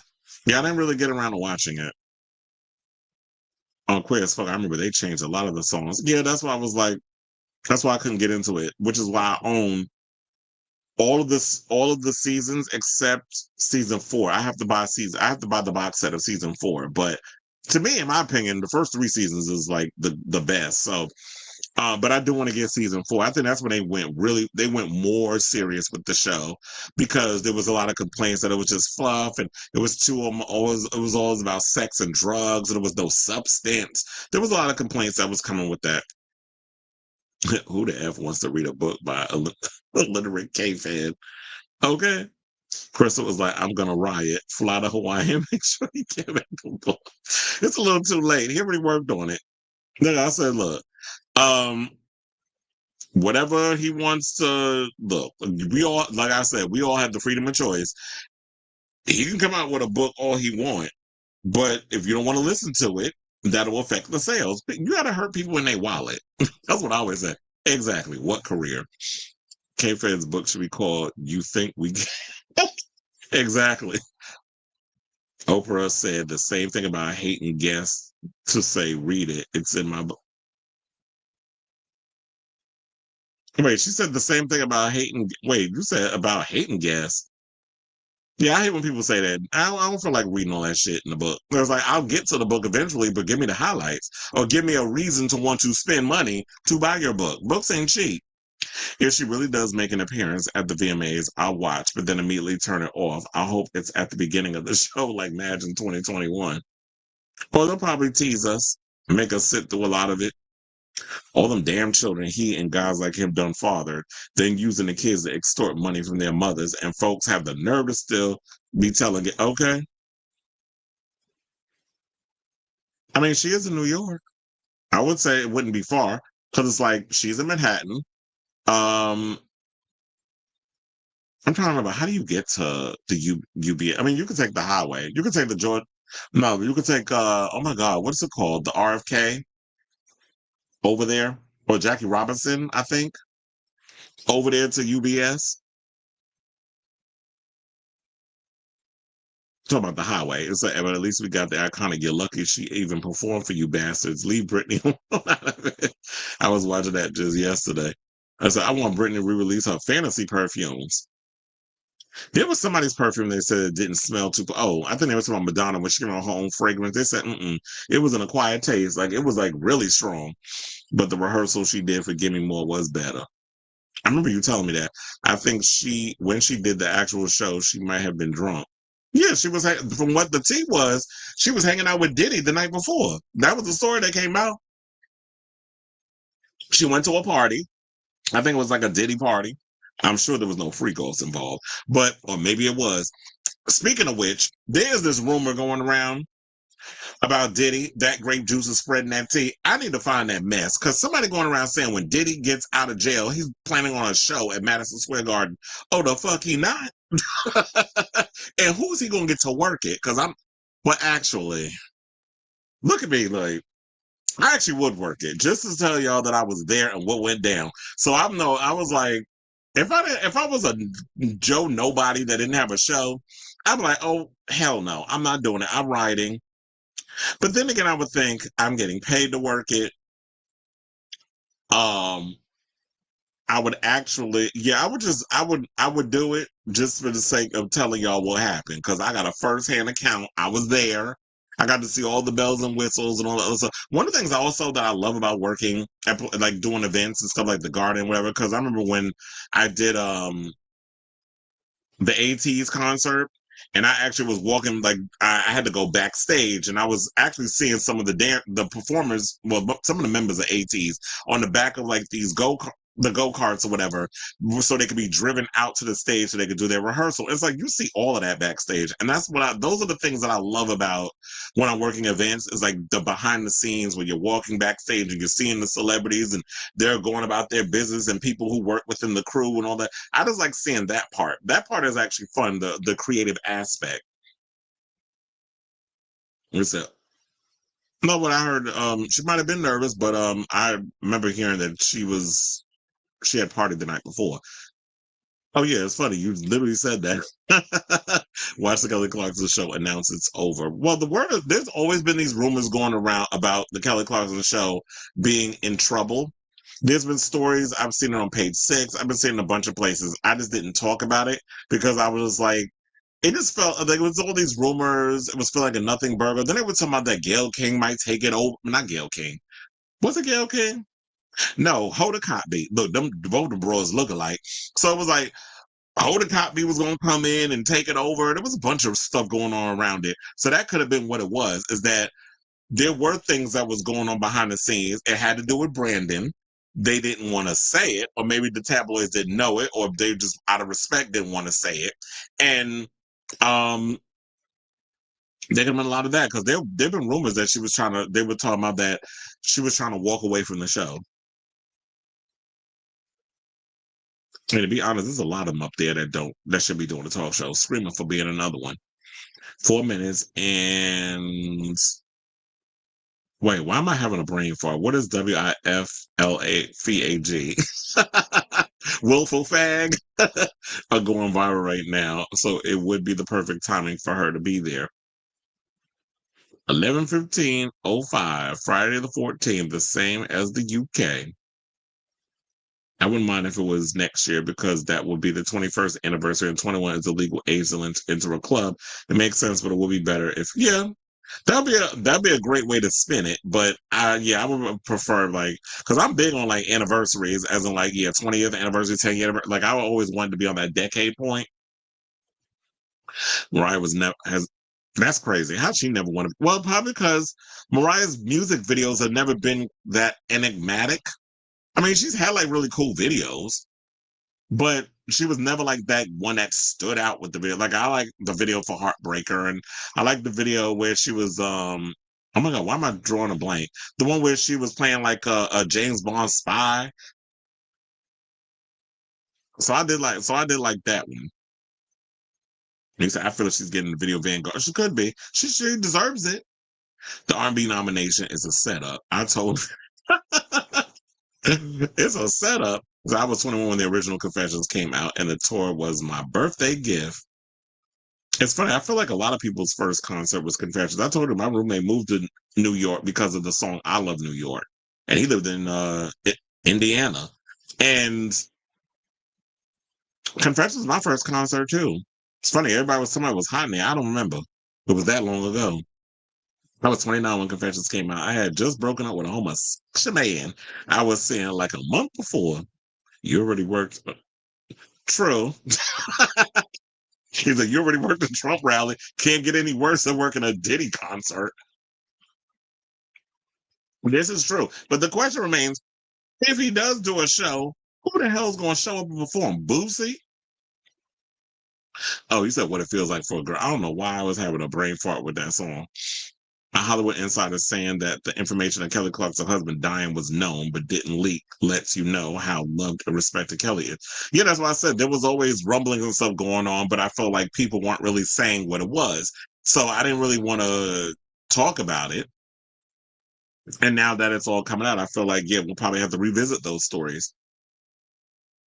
Yeah, because it's I don't think they care for him, but a lot of people like Kelly Clarkson. Okay, y'all. So now let's move on from the VMAs and let's talk about the BET Awards because the news came out, I think, 2 days ago that BET has shocked the culture by pulling the plug on the BET Hip Hop Awards and the Soul Train Awards. So BET has made a major move that's catching a lot of people off guard. The network has officially suspended both the BET Hip Hop Awards and the Soul Train Awards indefinitely. Yes, that means two of the most culturally significant nights in Black music have no set date to return, and there's no word on whether they ever will. This isn't just about two award shows. The BET Hip Hop Awards has been the go-to celebration of rap and hip hop culture since 2006, known for its ciphers, bold performances, and moments that made headlines. Likewise, the Soul Train Awards have been honoring R&B and soul since 1987, highlighting legends while giving shine to emerging talent. Now, BET CEO,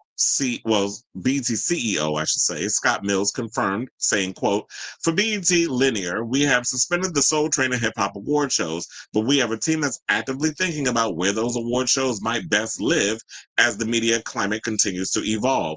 They aren't gone, and we also still have the NAACP Image Awards and you can get rid of the Stella Awards. And the NAACP Image Awards, whatever. Okay, so maybe what you could do is He said it's not about them being over, it's about reimagining how we deliver them in today's fast-changing media landscape. So one of the things I will say is this. I feel like a lot of award shows is not just the BET Awards or the Soul Train Awards or all these other things. I feel like as a whole, award shows are not as valid as they once were when we were growing up. Like I grew up on the Soul Train Awards. I grew up on the BET Awards. I grew up on the AMA Awards. Now, if there's an award show you need to get rid of, it's the American Music Awards.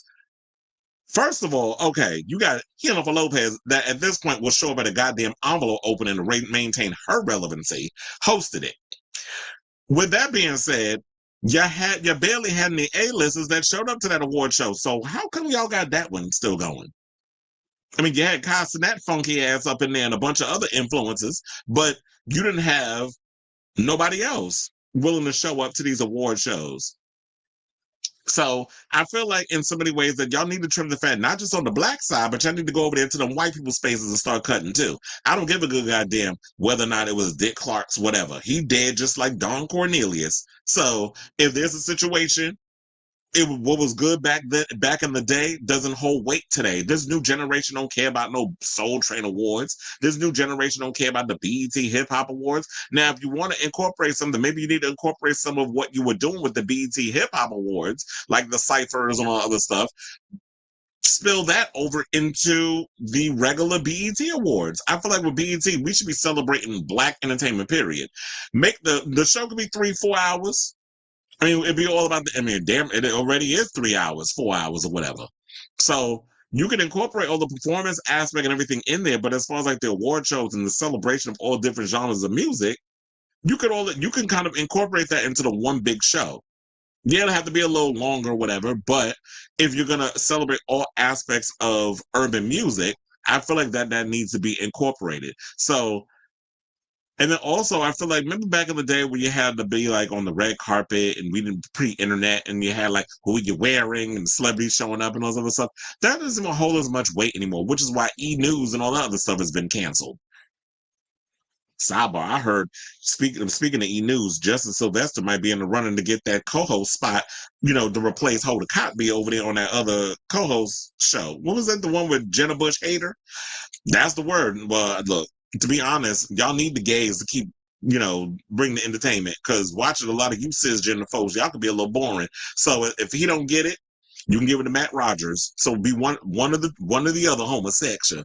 But anyway, to get to this, I do agree that it's like, I mean, while it hurts, and yeah, it's just like you have to see something that's been a significant part of the culture gone.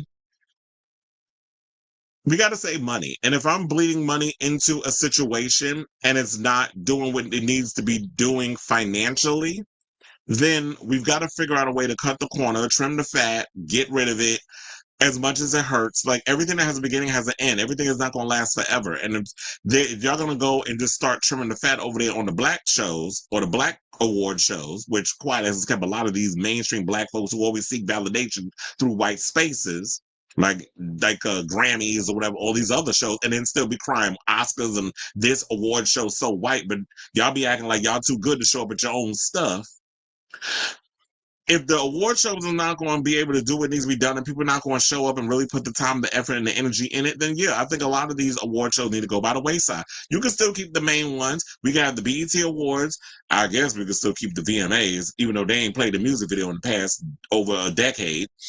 You can still keep the Grammys. You can still keep the Emmys. You can keep the main ones. All these little extra side award shows, we don't need them.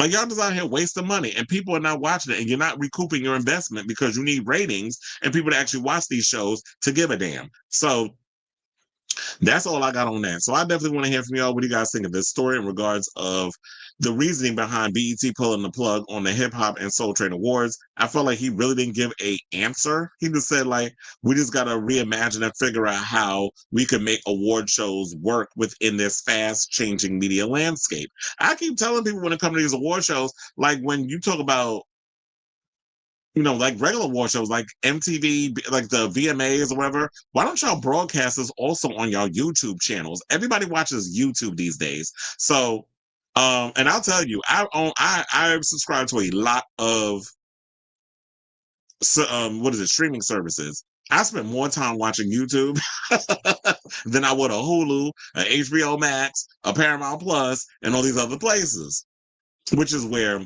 you can watch like BET type stuff. But um I feel like, yeah, I just feel like maybe y'all should figure out a way to make a deal with Netflix to get a couple of these award shows to broadcast simultaneously on YouTube, because then people could sit and watch these shows instead of y'all being so, expecting people to just come over to y'all thing. Because a lot of people don't have cable. A lot of people use streaming services and stuff these days. So y'all need to figure out something. I gave y'all one little idea. I'll be expecting my 10% payment in the mail. So anyway, let me know what you guys think of this story in the comments down below. Not merger canceled DEI awards. Well, I was thinking that it had something to do with possibly, because of this whole Trump situation. Now everybody's going after, of course, all the diversity and inclusion, anything that's diverse. And this is like, yeah, but I also think that people aren't really watching award shows like that. I like watching older segments of the Soul Train Awards, like when Erykah Badu would. Yeah, it's like a lot of the award shows don't hold much weight because it's like the talent that we grew up watching. The industry has changed so much. Like you look at these new generation of artists, I'm like, I don't see it. I like watch. Oh yeah, I did watch. I read that one. It said celebrities arriving at the red carpet is as easy as a pop bass follow. There's no point in watching E for interviews when a blog will post it within five. Absolutely. That's another one too, because they're glad of what. Well, then the gays probably feel like, well, we barely getting coverage as it is. Like they don't include us in like the BET Awards or these other award shows. We don't get really that much coverage at the Emmys unless it's RuPaul's Drag Race. So I think the GLAAD Awards is much needed. They just need to find a way. And this is why I don't understand how y'all can make that. The gays and black folks have always been at the forefront of pop culture. Y'all can't figure out how to make the GLAAD Awards worth watching. So I don't know if we need to get rid of that one because there's not that much celebration for queer entertainment or places that highlight that. So you might need to keep that one, but there's a bunch of other award shows. I know. Don't Queer Tea also don't they do an award show? I remember they used to have, the Glam Awards. They still do. Cherry Jubilee was doing that. They used to call it the Glammies, but then they had to change it because they was like, it sounded too much like the Grammys. So now they call it the Glam Awards. And I can't tell you how many times I have to hear every year when the nominations and stuff come around, all my nightlife friends start bitching about the categories and things. I just be entertained by it all. I could care less. Yeah. And even submitting myself in, any one of the categories. All right, so now let's get into some Beyonce news because apparently she got a lot of haters, including like that chiseled jaw looking broad. What's her name? Megyn Kelly. So yeah, Megyn Kelly out here all of a sudden wanting to latch on to this whole Sydney Sweeney Jean debacle for clout. So she's all of a sudden being very Sydney Sweeney and anti Beyonce. And she ain't the only one. That British queen, Piers Morgan, also decided to jump on the line. But we'll get into him in a minute. And then I found it funny that, the world's biggest presidential grifter, Donald Trump, decided to jump on the line. He don't even know a Sydney Sweeney from a Melania. He couldn't tell none of them broads. And then he had the nerve to get up here and talk about, Sydney Sweeney's a Republican. Oh, I like her even more. I was like, you don't even know who the hell she is. Quiet as a scared. There's been a lot of people who was in my comments about who. And yeah, unless you've seen Euphoria, a lot of people would not know who this broad is. I also heard people making fun of her because she was at a premiere for one of her movies. I think it's called Americana. And she had like this headband and this outfit that was weird looking. And people was like, oh, the gays was mad at her. She can't even dress herself properly. So it was like they were going in on her. And I think it's because, they found out that Sydney's a Republican. Now all of a sudden they're using this poor girl just to, continue their grift. Well, she ain't poor. I'm just saying, like, they just want to, I'm just saying that in general. They just using this girl to push forward with their own BS shenanigans. So Megyn and that chiseled joy had the absolute nerve to call Beyonce artificial and fake after the singer was featured wearing a blonde wig and decked out in denim in a new ad campaign by jeans giant Levi. And I think that's because, I'm sure it was very strategic on Beyonce's part too, is that with all this stuff about Sydney Sweeney coming out, she's like, you know what? Let's kind of just use this whole situation as a way to gain attention for our thing and jumped in, or was it just ill time? This was planned for a while, and then they were like, it just so happens. I don't think it just works like that. But I'll be honest, I'm not liking this wig on Beyonce. It looks synthetic. It's like, girl, you don't know no homosexuals, you don't know no drag queens. They would have gave you a good wig, niece. So, in a Tuesday, August 5th post on Twitter, Kelly shared a photo of the 35-time Grammy winner modeling an outfit by Levi's, which Bey has been the face of since last year, and wrote, "This is the opposite of the Sydney Sweeney ad." Yeah, basic, because Sydney Sweeney's ad, oh my God, those are literally like mom jeans she got on, versus Beyonce, who's giving you curves and all this other stuff. But I feel like, no shade, you can buy Beyonce's outfit pretty much at any old denim spot, but just style it up. Now, she said quite clearly there's nothing natural about Beyonce. Everything from her image to her fame to her success to her look below is bought and paid for. Screams artificial, fake, enhanced, trying too hard. Okay, girl. And then when one person accused the former Fox News anchor of bullying Bey, she said, "It's not possible for me to bully Beyonce. Literally one of the richest, most privileged, connected, famous people in the world. And you aren't? You aren't connected and famous and all this other stuff? Girl, you had to go around accusing some old ass man, Roger Ailes, of sexually harassing you, where they had to make a whole movie around it. And so you can get a payday. So now all of a sudden you want to be for women's rights and talking about artificial? Bitch, go play in traffic." So now, Kelly's comments come as many conservatives, including Donald Trump, who recently wrote on Truth Social, "Go get 'em, Sydney," are rallying around Sydney Sweeney in response to the backlash of her American Eagle jeans in the As the White Lotus alum. She was on White Lotus? I think they meant, I don't recall her in White Lotus, but I've dabbled in and out of White Lotus. I've never seen a full season because I always found the show to be kind of boring. I've tried to get into it. It's kind of like, and just like that, I watch it. I watch a couple episodes. And I'm like, okay, it's not giving me what I need. I'm gonna jump out. I don't think she was in a White Lotus. She was in Euphoria. So I'm thinking they're getting their shows mixed up. So they said it boasts about her great genes, using the phrase interchangeably with great genes. And they said, as Sweeney is a white woman with blonde hair and blue eyes, many critics have compared the message to racist Nazi propaganda, though the fashion brand has said in a statement that the campaign is and always was about the genes. Well, one thing about clear folks, they're really good at pissing on your leg and telling you it's raining. And then maybe people on TikTok or whatever was reading too much into it.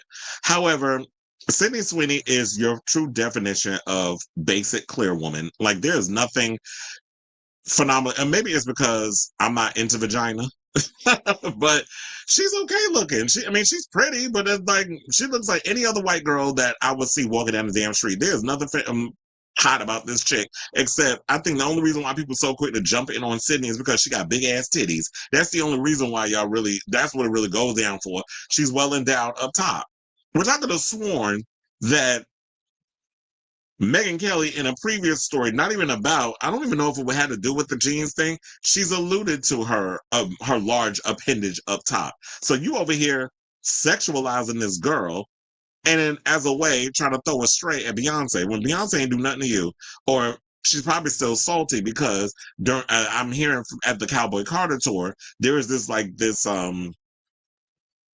what is it called? It's like there's like in between the songs or whatever, there's this thing that appears on a jumbotron, which I guess she's calling out her haters and posts something about Megyn basically making negative comments towards her. So maybe she's feeling away because Beyonce was using her Cowboy Carter tour to throw a little shade. So like in the visuals for the Cowboy Carter tour, I guess is what we'll call it. So I did hear that the sales have skyrocketed at American Eagle because of all this controversy. And it's like people are so caught up in these endorphins. Y'all love this negative energy that keeps being pumped out. It's like a drug. Like drug addicts are really just like it's like catnip for them, where they just continuously have to be fed these endorphins of this negative energy that people like Trump every 5 seconds, and people like Megyn Kelly who's grifting because she couldn't hack it over there NBC with her own damn show, and people like this other queen, what's her name? Oh, Piers Morgan, this old British cunt. First of all, I don't understand why the hell he keeps asserting himself in women's business, not only women's business, but American business. First of all, you're British. Why aren't you over there worrying about British politics and whatever the prime minister over there's got going on? You always trying to assert yourself, excuse me, in our politics, which shout out to Crystal Ball, because he recently tried to pull a gotta moment on her. She gathered his ass real quick. He couldn't come back with that one.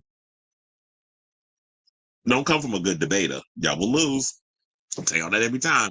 But so yeah, so now from going from that woman with the strong J.K. Rowling as man jaw, now we're gonna talk about this one with an even bigger jaw. Well, I think their jaws are the same. Piers Morgan, who decided to jump in and call Beyonce and had the nerve to say she's culturally appropriating. What did he say? Oh, she's culturally appropriating Marilyn Monroe. I was actually going to say, I meant to put in the situation that Megyn Kelly and Piers Morgan slams, because I was going to combine this together, but I forgot to do it. But now y'all know what it is. I just told y'all, let's get back with the show. So on Wednesday, August 6th, which was yesterday, British commentator Piers Morgan shared the campaign photo on Twitter alongside a caption that read, "Very disappointed to see Beyoncé culturally appropriate Marilyn Monroe in a new Levi's ad." The criticism triggered swift and polarized reactions. While some agreed with Morgan's claim, of course they would, it'd be dumbass white folks. But so cultural appropriation. No, sir, that's something that y'all do. That's what something your people like to do. Because what culture do y'all have? I'll wait. White people don't really have a culture, and it's no shade. I'm just saying. I'm like, what culture do y'all have?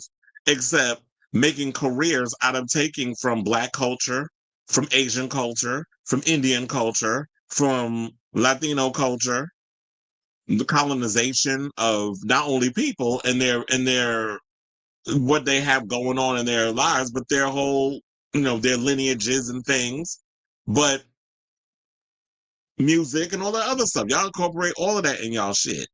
And knowing that this industry is so big at taking stuff and using it on white people because it's easily palatable that they could sell to like a broader market. Hence when you would see people like a Katy Perry, and even at times Madonna, who was also accused of cultural appropriation, Gwen Stefani, and so many others, where they incorporated that in their music. Because even now, I know there was one article I read when they were talking about Veronica Electronica and the whole Ray of Light situation. They were talking about, now when you listen to Shanti Estanji, that it very much feels today like a song was like it's cultural appropriation, even though she's doing like this Indian Sanskrit prayer. They're saying like it kind of feels a little weird that a white woman is sitting there doing this prayer. But if you're somebody who is inspired by the culture and wants to be a part of the culture or adapting that culture within you because you're on this spiritual journey, I don't see why that is a problem. Just like I didn't know that a wig and an outfit determined whether or not what your race was. And let's not act like white women don't wear wigs and hair extensions from other women that are not white themselves. Y'all be wearing that human hair taken from women of India and putting that up in your head and wearing it as a wig. So it's not only just white people, and I'm tired of people only thinking that the blonde hair comes from white people. Like if people knew what my actual hair color was, like I don't have dark hair or brown hair or whatever. Like my hair was considered sandy blonde. So blonde does exist in people of color, not just white people. So then they said, what else? So now after all of that, what people was going in and letting have on social media, Dionne Warwick Yes, Auntie Dion decided to jump into the chat because this is the picture from the Levi's ad where, of course, you had people talking about Sweeney looks better. No, Sweeney looks basic. Y'all just be trying to come up in here with y'all little shade. Another person said this looks cheap as hell. Another person said trying to be even more white. And you know that all those arguments come from the fact that a lot of people feel that um Beyonce has been accused of trying to appropriate herself to look more white, which of course, you know, you had Mama Tina jumping in on the comments and making little stuff and then saying her thing was hacked and all other mess. So I don't know if Beyonce up in here trying to be white. There's people out here that, yeah, they be doing the whole Sammy Sosa, bleaching their skin, and there are definitely people of color who like to assimilate themselves into white situations so that way they can be considered as a crossover, whatever, or they can cross over into those spaces. And so, you know, you were going to have your people jump in here with trolling with the American Eagle stuff, American Eagle. And talking about, we want Sydney Sweeney. Well, if you want Sydney Sweeney, take your ass over to American Eagle. That's what her basic ass is with them basic ass jeans. So anyway, so so then Dionne Warwick, who, you know, has no problem speaking her mind on the line, came in and said the following. She said, getting involved in women's business again, I see. So the internet, of course, you know, ran with it. Fans flooded Warwick's replies with praise, but one wrote, "It's given obsessed," to which he said, "Correct." Morgan later backtracked. Of course he did, because now when you out here questioning his manhood, which, quiet as it's kept, I be thinking a lot of you British men might be a little bit on the homosexual side. Y'all just don't have the balls to come out and be your damn true self. But Piers then tried to backtrack and talk about that. I would say I can't believe anyone took my obvious Beyonce joke post seriously, but I forgot the woke brigade has no sense of humor. So he was out there trying to say the woke brigade. First of all, sit and spin, sir. That's what you can do when you keep with this whole woke thing, because you don't even understand what the hell it means. I guarantee if I sat in front of his ugly ass today and I asked him, what does woke mean? He wouldn't have a fucking clue. He'd have to probably look it up in Google. Because we already know what y'all like to do when y'all jump in and try to appropriate our words and take things that come from people of color and you try to twist it into your own little thing, because that's what he's doing here. So it wasn't a joke. Like, stand on your stuff. If you meant what you said, stand by it. For you to sit up out here and try to say, oh, well, the woke brigade can't take a job. We don't have a sense. Oh, we have a sense of humor, but your stuff got to be funny. Tell me a joke, I'll laugh.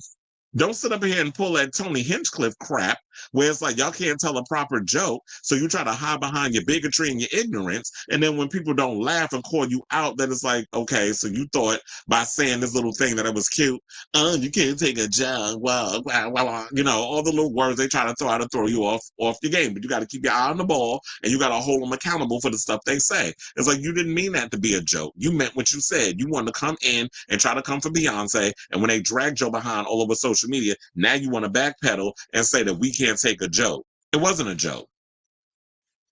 So then another person went on to say, because one person said, this is an idiotic post. Just say you think she looks attractive and go. Always stay gracious. Best revenge is your paper.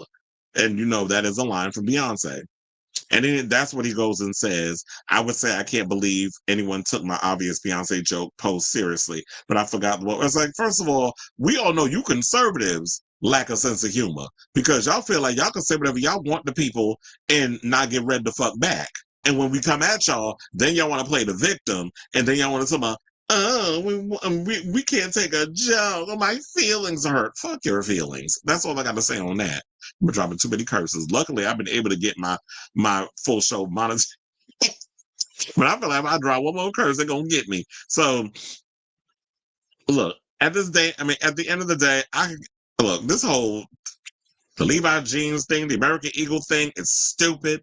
If y'all want to go out here and buy them denim jeans, be my guest. I ain't wearing either. But because of this whole drama and debacle situation, whatever the case is, I thought it'd be best we talk about it on this show. So I definitely want to hear from y'all. What do you guys think of this story regarding this whole thing about Megyn Kelly and grifting behind and Piers Morgan Sweeney behind, jumping on the line and trying to come for Beyonce. It's like you criticize if if you want, but when you trying to come at it, and it's not even like when you really think about it, I just feel like what's going on with the whole Beyonce coming out with this ad or whatever, and Megyn Kelly and Piers Morgan saying what they're saying. It's not about her. Like to me, like in my gut is telling me you're jumping on this whole thing because the Sydney Sweeney thing is hot. Donald Trump talked about it. It's trending. Y'all just go based off vibes and where the wind blows. You're just trying to jump on for clout. And that's what y'all are. Y'all a bunch of damn tight ass, no talent having clout chasers. So let me know what you guys think of this story in the comments down below.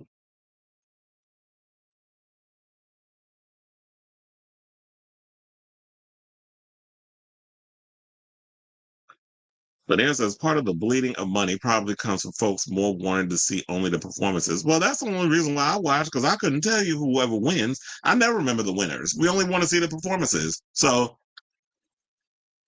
when it comes to these award shows, like I said, it don't hold as much weight. Of course, a lot of people, maybe racism had a part to play in it, but I feel like a lot of these award shows need to go. The banner presenters have become too time consuming. Yeah, and a lot of times, a lot of these people who get up there and present can't read a damn teleprompter. The wig looks more gray than a blonde, getting older than Yeah, I was like, I didn't like the wig. It just looks synthetic. But I agree. It didn't look blonde.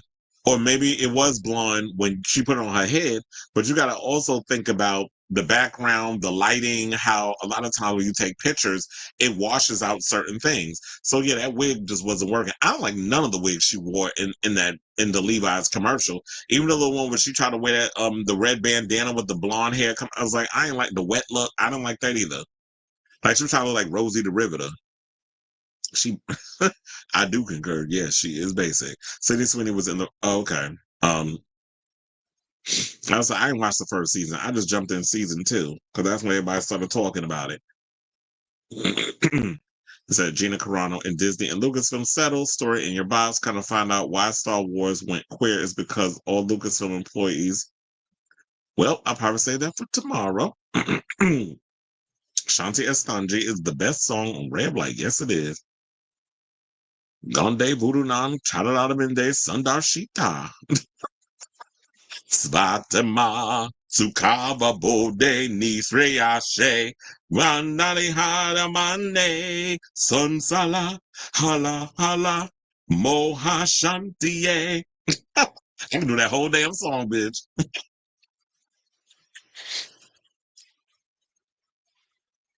He said on topic, but I just saw a graph that AI searches have decreased. Have they?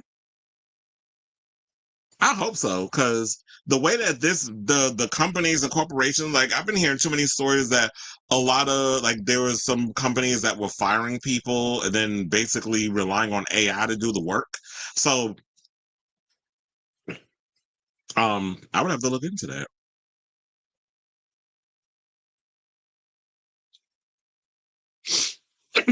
Anyway, let's move on.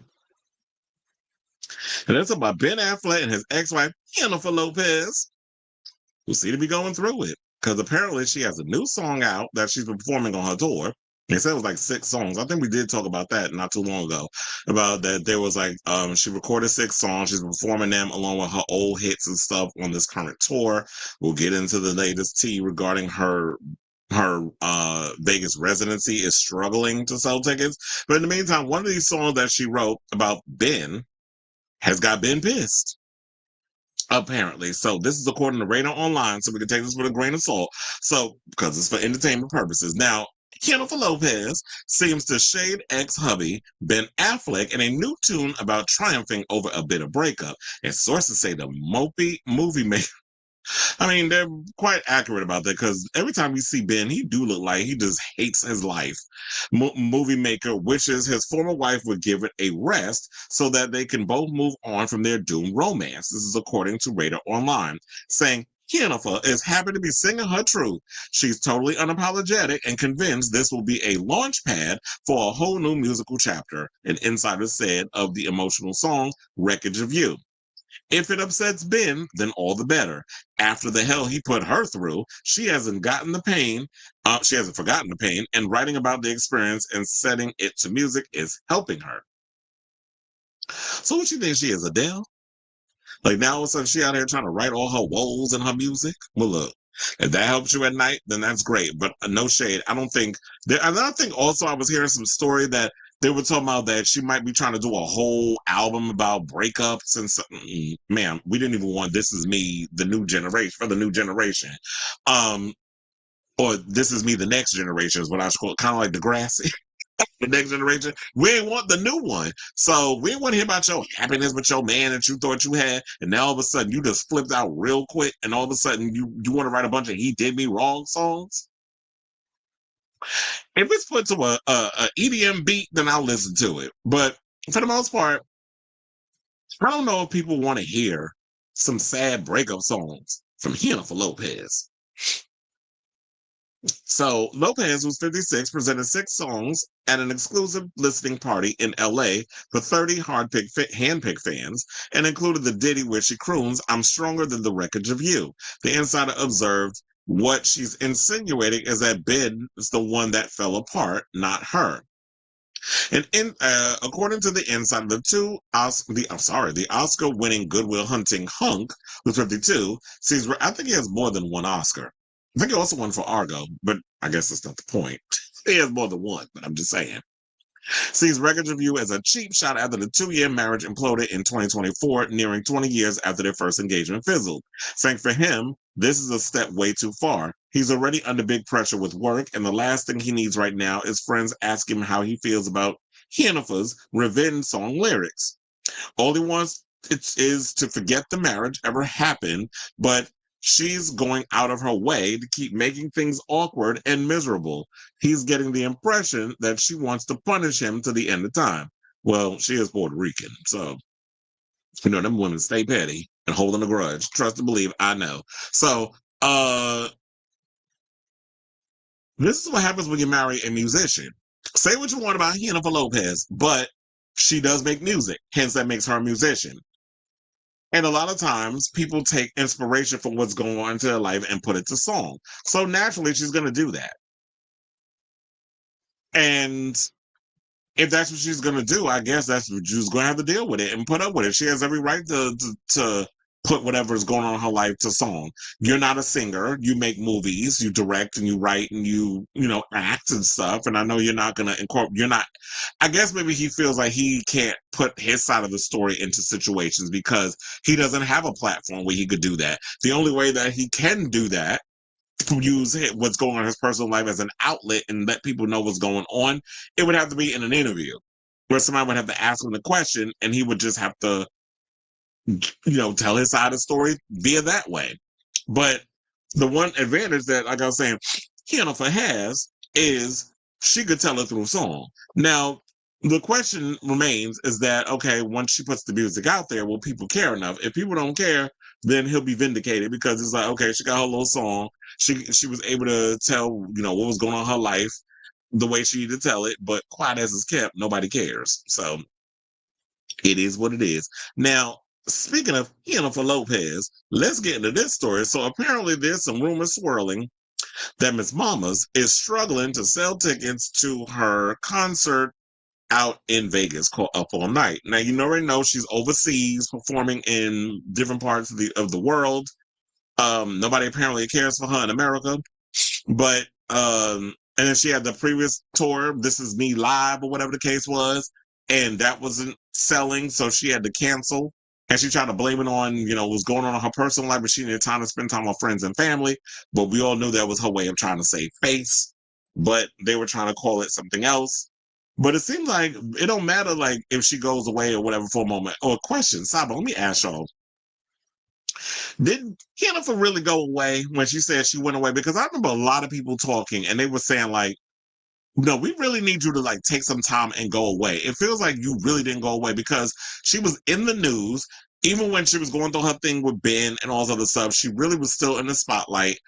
And it wasn't like she was going away where we didn't have to see her. We were still seeing her because the paparazzi and all that other stuff. Then it was like she announced this tour. Then she did Kiss of the Spider Woman, which I'm actually looking forward to seeing that because it looks really good. And everybody's saying she's outstanding in the film as a performer. So I'm really looking forward to see that, but it seems like nobody cares about her in the whole Vegas situation.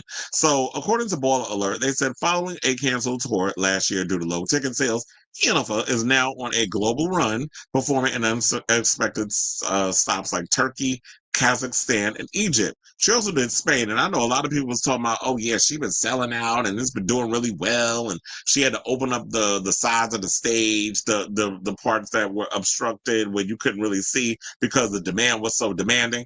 But then I told y'all that friends of mine who live in Spain told me, well, that wasn't how it was in Spain. She wasn't selling them tickets because number one, she asking for too much money. She thinks she Beyonce and Taylor Swift, and it's like, sis, you cannot be at this stage of your career where you basically treated your music career as an afterthought.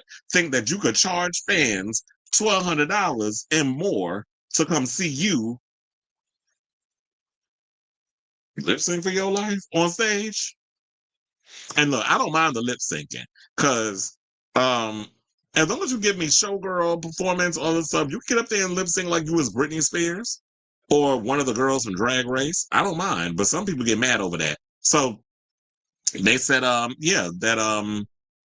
on, where was I? Okay, so now it says in Las Vegas, she's prepping for a mini residency, 3 shows for the new year and 6 in March. However, tickets are still widely available. Saying Lopez made a deal for about 100 shows over 3 years, but there's been little interest so far from the fans, especially at these prices, the Music Insider said, pointing to prices between $121 and $1,300. I would think $121 is reasonable, but those are probably nosebleeds. But $1,300, that's a lot. A Lopez rep denied the 100-show claim, saying she has the option to do more if she feels like it. Meanwhile, Dolly Parton's 2-week Vegas stint sold out within 24 hours, and resale tickets are going up for 10 grand. Saying it's shocking how well Dolly did and how poorly Yennefer is doing per sales. This is what the insider said. Well, here's the thing. I don't think it's fair to even compare someone like a Yennefer Lopez to a Dolly Parton. Dolly Parton is a national treasure. She's someone whose career spans over half a century. So to compare her to Yennefer, because it was funny because one of my friends was like, when I wrote in a text, I put Yennefer, spelled it with the H and everything. He was like, you and this damn word. It's like, yes, she is no longer, thanks to South Park, Jennifer Lopez. She's Yennefer. And she's going to sing that taco, burrito song. So, with that being said, now that we're getting serious again, I do feel like it's unfair to compare her to Dolly Parton. Dolly Parton doesn't tour a lot. So, to see Dolly Parton live at her age, oh, that's a great thing to want to happen. That's something that I think a lot of people would want who are fans of Dolly, especially the homosexuals, would want to see. Yennefer, in my opinion, you got to give us new music. I'm not saying whether, for those of you who are not into Yennefer, this is not for you, but I'm talking about with the fans or whatever. She's not consistent with like releasing music, really taking it seriously, changing up her shows. Like when I was looking at the show that she's doing overseas, and I watched a lot of it because somebody went and recorded it and posted it on YouTube. It looks cheap. Like, okay, she got her cute little costumes or whatever, and she got the dancers and the band or whatever. But according to the stage setup, like compared to Katy Perry and what she's doing, say what you want about Katy Perry, but at least she got an elaborate stage set. And I'm about to work her show in like 3 days, 4 days. So, who else? Oh, Lady Gaga and all and so many other artists who get out there and perform and put on shows. I was like, it looks kind of basic. It looks like they didn't really give you a lot of money to put this show together. So, Jennifer needs to step it up in regards of her showmanship when she wants to give people and give them a reason to want to spend money to come see her live. And then they also decided to put though in Beyonce's Cowboy Carter Stadium run, initially met with fan complaints about pricing in some markets, closed as the highest grossing country tour in history, with Billboard reporting 407.6 million and over 1.6 billion ticket sales across 32 shows in 9 cities. In an effort to stay buzzworthy, Jennifer has turned up the heat, teasing new seductive music. She also debuted Up All Night, taking lyrical aim at ex-husband Ben Affleck. Well, I don't think that was the name of the song, because I forgot what the name of the song was, because we mentioned in the previous day. Still, some insiders believe her constant reinvention is backfiring. They said, well, I think also a lot of what she's trying to do recently with the music, she should have been turning up the sex eons ago. Like, it always seemed like, yeah, like I said, the music felt like an afterthought. Now it's like you want to take the music thing seriously. You're trying to do the whole sexy thing. And every time I see videos of her online, the main thing I've been seeing from a lot of people in the comments, and it's always shade, it's always like some misogynistic, oh, she too old to be wearing, put on some clothes. When I was like, all of a sudden, that what, everybody is ultra conservative now? Like, women are not supposed to, if you got a great body, I'm supposed to be just wearing what, a freaking burqa? Like, how do you want people to dress? So just a lot of that hate that comes from people where it's like, she need to put clothes on. If I'm on stage performing, what the hell I gotta put clothes on for? But we do need a little variety though. Like, if you want to come out and do your little ballad number or your Spanish dance, your little Spanish number, or because there is a section in the show, the outfits need to kind of reflect that. It seems like everything you're coming out with is a damn, leotard or something on those. So it's not a lot of variety, I guess, with the clothes. But yeah, so I say all this to say, oh wait, also Vegas is struggling right now. That's another thing too. There's been videos I've been seeing online where there's a guy that works in Vegas, like it's a ghost town, and I think it's also because of the current administration. A lot of immigrants are scared to come into this country just to come and watch a show or sightsee or whatever the case is, because out of the fear that they're going to be grabbed up by these freaking nutbag ICE agents, probably led by Dean Cain, self-hating half Japanese ass, and part y'all off the alligator Auschwitz. That's what they're probably afraid of. So instead of all of that, it's like, oh hell no, I'd rather just go travel other places, and hopefully within 2028 things will get better. There's going to be a lot of mess we're going to have to clean up once this administration is pushed the hell out. But that's a whole nother conversation for another day. So I say, all of y'all, what do you think of this story regarding Jennifer Lopez and that song regarding Ben Affleck and how he feels? Plus, why do you think that the ticket sales for her Vegas residency aren't really doing what needs to be done? Is it because, even though, yes, Jennifer is a excellent showgirl, she definitely gives show, people just don't care for the music? And it probably is because she never really invested in her music career like a Beyonce, like a Taylor Swift, like all these other pop star girlies, excuse me, that she's trying to, like a Katy Perry and all these others, that she's been trying to kind of follow in the footsteps of. Let me know in the comments down below.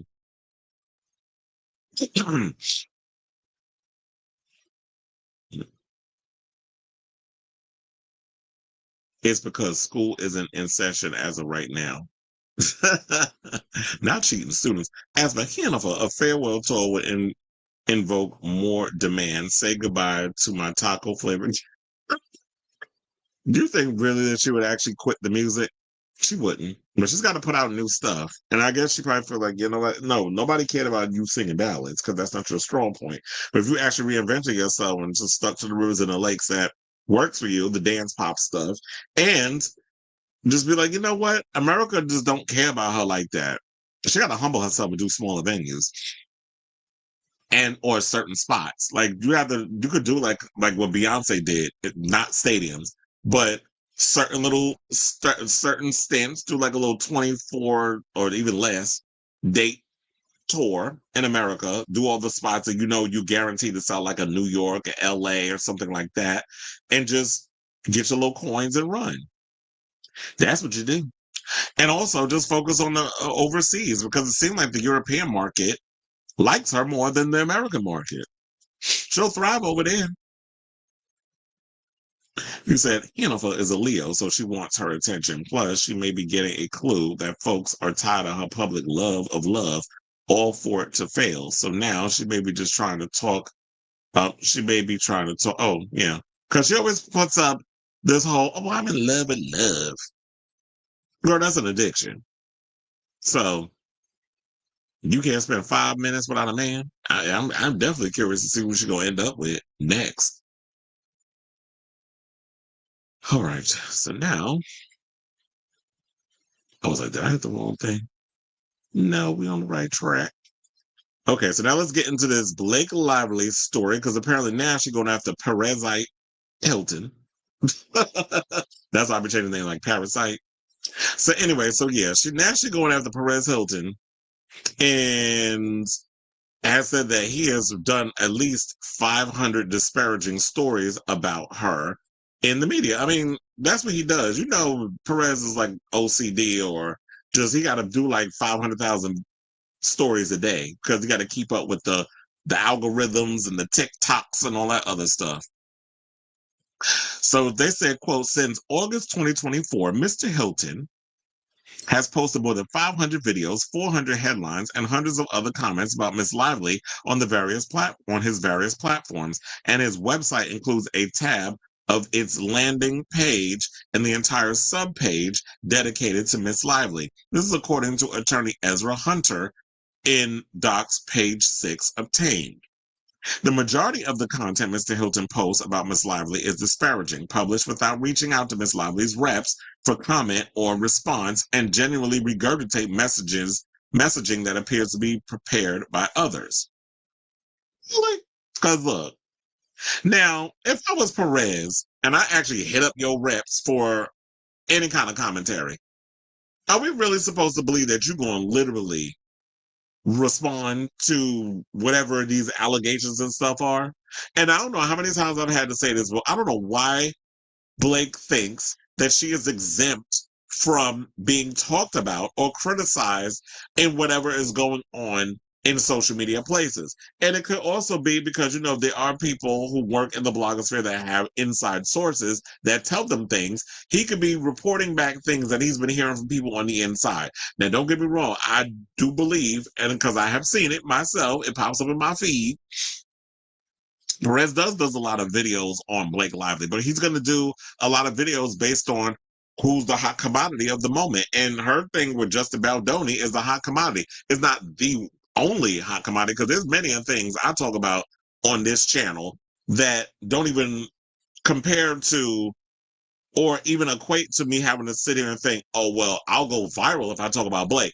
Although I will say this, shout out to all of y'all on TikTok and on the other places that be living for my Blake Lively stuff. I had no idea how much she is hated on TikTok and places like that, because when you see like how many people liked and comment on the Blake Lively stories that I do, I was thoroughly amazed, and it was mostly women. A lot of people don't like her, and and that maybe that's something you need to look at. Is like you need to look in the mirror and you need to figure out what it is about you that turns a lot of people off.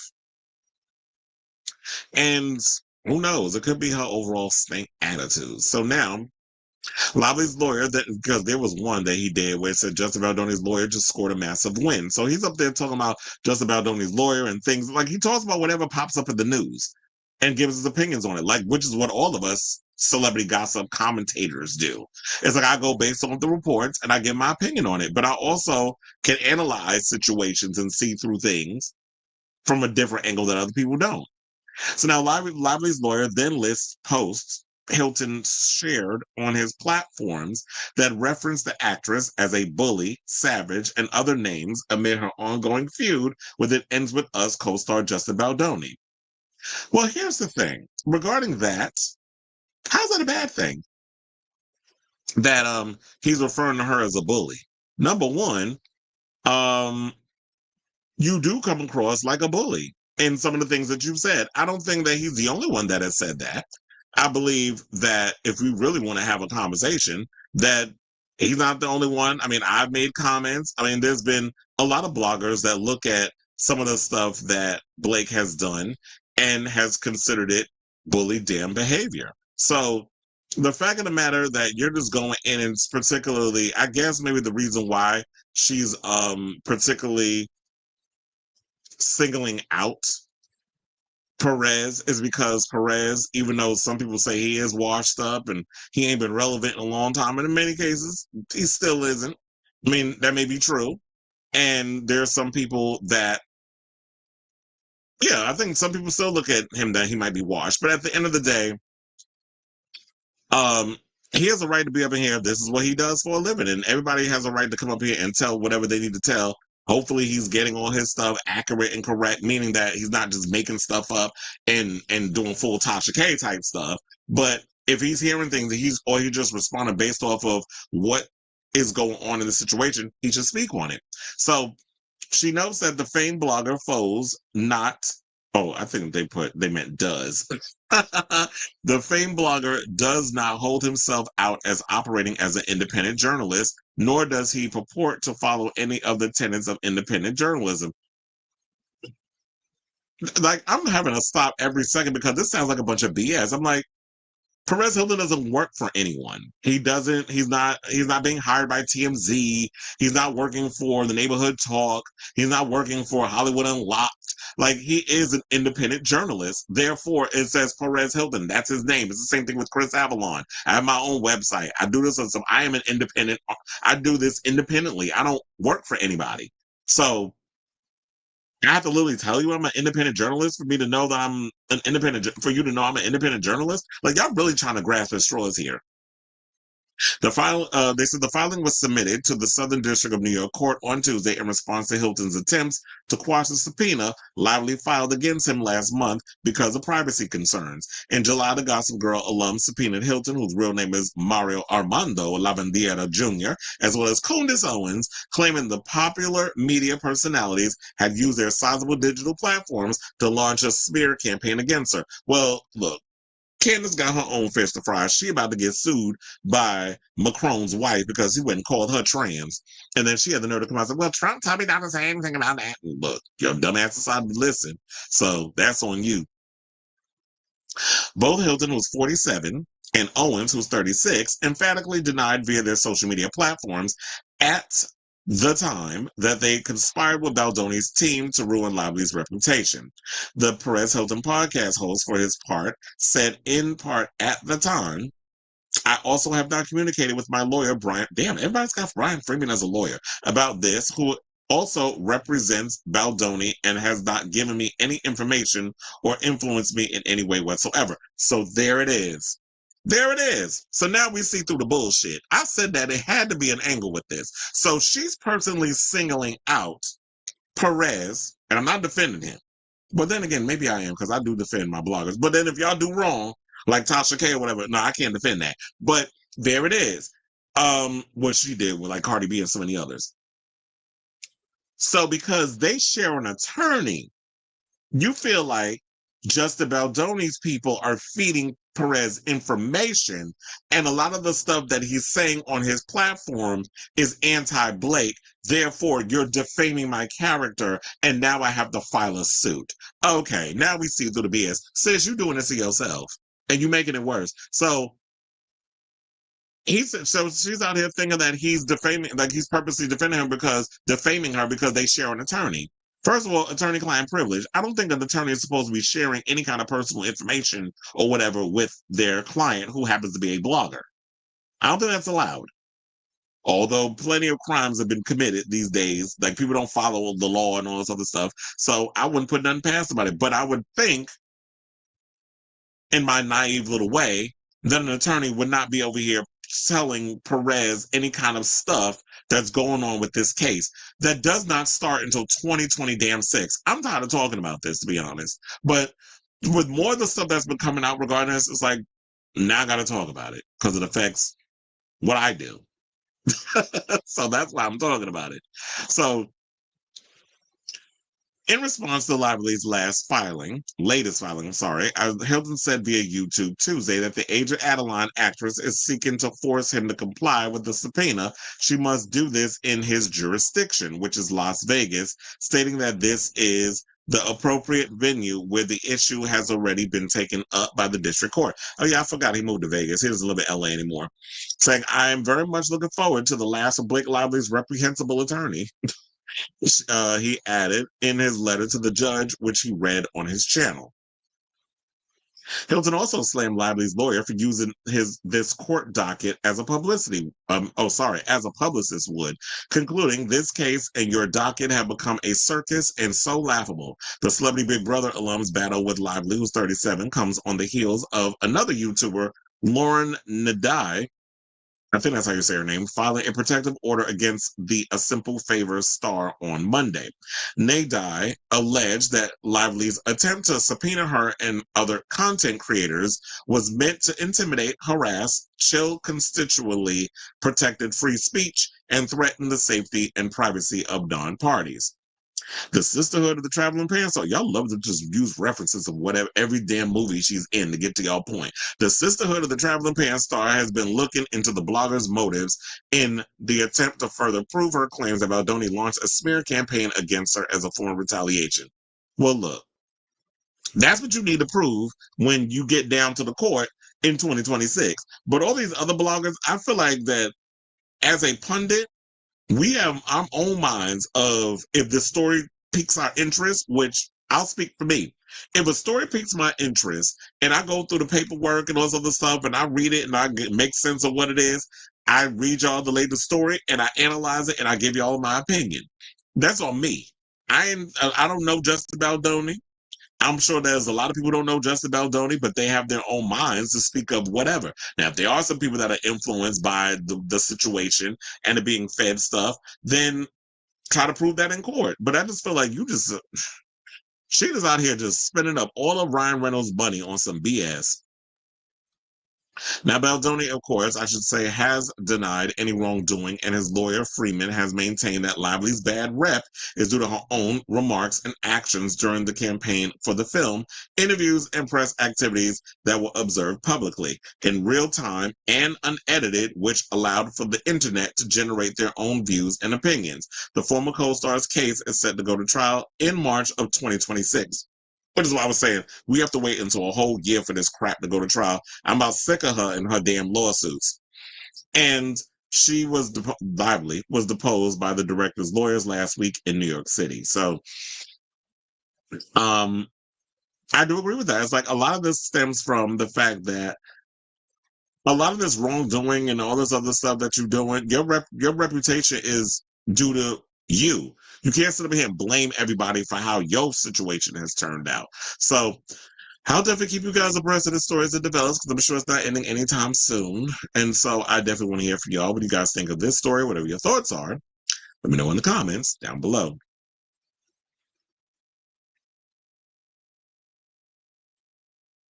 Perez's only consequence is he admits he can never have sex with me or get relationships. Oh, I think he went with men. He said that he's been shunned by the gay. Yeah, because I think it's that people find him annoying. People they're turned off by him and a lot of the vile things that he's done to many pop acts or many people in the industry like Britney Spears and so many others. So people don't mess with him. That's the cross he has to bear.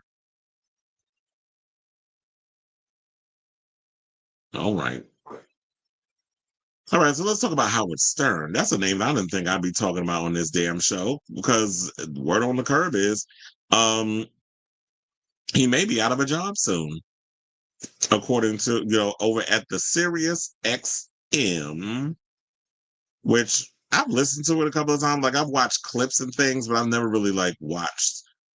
I know you could watch Howard Stern's show. You could watch it and listen to it. I've never really like gotten into it like that. I did when he was on 92.3 K-Rock. So they said Stern's contract is up in the fall, and while Sirius is planning to make him an offer, they don't intend for him to take it. An insider told the Sun, the U.S. Sun to be specific, on Tuesday. Sirius and Stern are never going to meet on the money he is going to want. It's no longer worth the investment, the source claimed, adding that Sirius may bargain for Stern's library. But as far as him coming back to doing the show, there's no way they can keep paying his salary. After you saw what happened to Stephen Colbert, it's like they just can't afford to keep him going. So I guess we're all in the era of everybody's afraid. All you corporate folks are afraid of Donald Trump. So anybody that speaks out against him, um, y'all feel like, oh, we can't afford to keep him around anymore. So he's got to go. A second source told the outlet that Stern, who became a hardline Democrat and severed his relationship with President Trump, may not get a good offer because of the political climate. Another insider told the Daily Mail that the media personality, who's 71, may do a 1-2 year contract if they can 1 to 2 year contract if they can meet him where he wants financially, so he doesn't pull the plug on his employees so abruptly. A second source told the outlet that Stern will likely sell his catalog of shows to replay on channels Howard 100 and Howard 101. I didn't even know he had his own channels.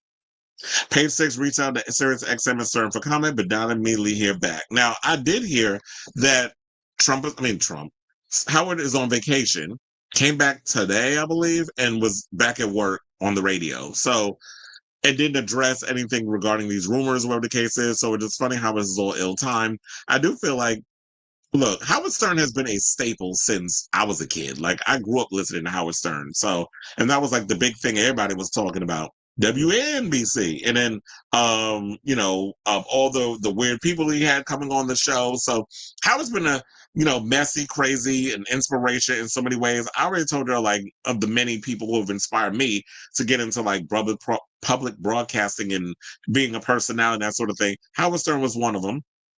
Also Wendy Williams, and then I told you also my friend DJ Baker, who was like the first Black gay male to have his own internet. Well, because he was doing it on the internet, like before the internet was like blowing up. He was doing it in the beginning, where he had the Do Dirty show, and he was doing, it was like a radio show. It was him, Paris, aka Seduction, the porn star and dancer, who was his co-host, and also Splash T, who was a trans woman, trans rapper. They had like a little morning show that they would do, kind of like before there was the Breakfast Club. That's what they were doing. So he was a pioneer in that way, and I'm not just saying that because they used to use the Chris Avalon website as a reference for all the celebrity gossip, but but he was one of my inspirations. He's somebody who inspired me to take the next step and get more into like being on camera and things of that nature. But in this whole situation, I just hate the fact that a lot of freedom of speech or things are at stake because everybody is scared of Donald Trump's weak behind, and the fact that talk about somebody sensitive and can't take any kind of a joke or constructive criticism, whatever the case is. Like, there's that fear. There was another story that I saw that Rosie O'Donnell's afraid that The View was going to get canceled because of the heavy politics that they do on the show, the very anti-Trump stuff. And people have to be allowed to go speak out against the establishment. Like, we're becoming, it feels like we're literally becoming an authoritative country. And I'm afraid that people are gonna not realize this until it's too late, and then we're gonna get to a place where we're gonna have to um, people are gonna have to pack up and leave the country. So, because it's like that's the one thing we love about the United States, that we could say the things that may bother people, but we have the First Amendment right, freedom of speech. But you have to also realize, like, if you out here doing hate speech and that cross over into other things, that doesn't come without consequence. If you're going out here and trying to hide behind freedom of speech or spew bigotry and hate, then yeah, you need to be held accountable for that. But if you're going to openly use it to criticize other people for what they're doing to harm to others, then that's something that should not be messed with. That is something that we should be able to speak out on. And so I'm afraid that we're going to start losing a lot of people that they look to, like a Howard Stern or some of these others, because of these reasons. I'm sure he'll come around and he'll be able to do his deal. But I was thinking, like, oh, they worry about this money. They say it's because of the whole political climate. But I'm like, I don't know. Are people really listening to Howard Stern's show on SiriusXM like that? Like, how are the ratings? What are the numbers like over there? I don't know. So those are like little questions and stuff that I would have regarding this whole situation. But yeah, the whole thing about Rosie O'Donnell and The View and all that other stuff, I'll bring that up tomorrow, because there was another story that I saw where they said the White House wants Joy Behar to lead the country. I'm like, what is wrong with these people? So I'll save all that. I was going to say that for tomorrow's show because there's a lot of topics that came out that I was like, I'll just spill those over into the next show that we do. But in the meantime, I definitely want to hear from y'all. What do you guys think of this story? Do you think this could be the end of Howard Stern on, Sirius Radio? Oh yeah, he did say this was the thing that, because people had called him woke when he basically said that him and Trump, because I didn't know he was a right-wing conservative. They said he slammed claims that he was not good anymore because he's woke. And he said, by the way, I kind of take that as a compliment that I'm woke. And he said, I'll tell you how I feel about it. To me, the opposite of woke is being asleep.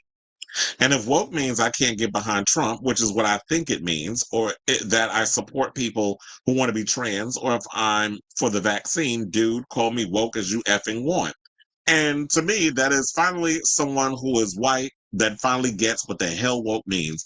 Because too many of y'all be trying to weaponize this as some other thing. And he's like, yeah, if I'm here for trans people or people who are othered, that I don't want them to be discriminated against, then call me as woke as you want. Because yeah, the opposite of woke is asleep. I'd rather be woke than asleep at the wheel. Who wants to walk through life like you don't know anything of what's going on and being asleep at the wheel or a zombie? Like nobody wants to live life like that unless you do. But I like being aware of what's going on in my damn neck of the woods. So let me know what you guys think of this story in the comments down below.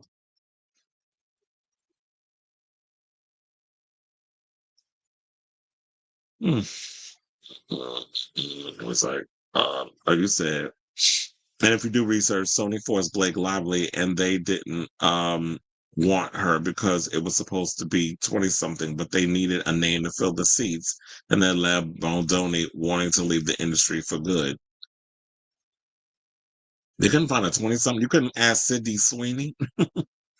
Yeah, it was definitely was. Yeah, that was a good one. I think recently they posted the full interview up on YouTube because before it was clips. He was always terrible. He had good interviews, but the way he treated Anna Nicole Smith made me despise and loathe this man. Well, that was another thing too. Was like, yeah, he definitely did have good interviews, and the younger people didn't seem to like him either. People were picking up on the awkward mannerisms Charlie and Harry were doing during their interviews with this man. Zach Peters sent a message saying Perez Hilton is basically threw a wrench, calling the judge sexy. Text messages calling Blake a bitch in the dockets. Watch Blake get this.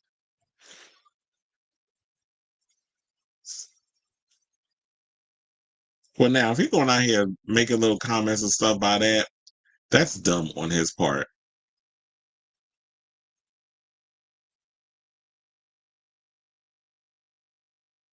It is like an audio video. I mean, if anything, I'll check it out another time because we're in the middle of a show. But all right. So now we have about 4 more topics left, so we're done with today's show. So before we get to those topics, if you please do me a solid, hit that like button. If you are new to the channel, hit that subscribe button. And also be sure to smash the notification bell so that way you know when we go live with a brand new episode of Chris Avalon Unfiltered. I will also be putting timestamps at the end of the show once the live stream is done, so those who want to come in and watch the playback and just want to get right into whatever topic tickles your fantasy, or fancy, I should say, you just go right into the description and click whichever topic tickles your fancy.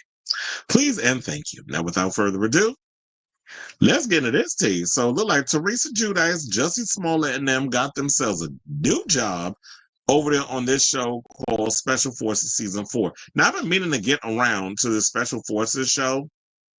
I never actually got around to watching it.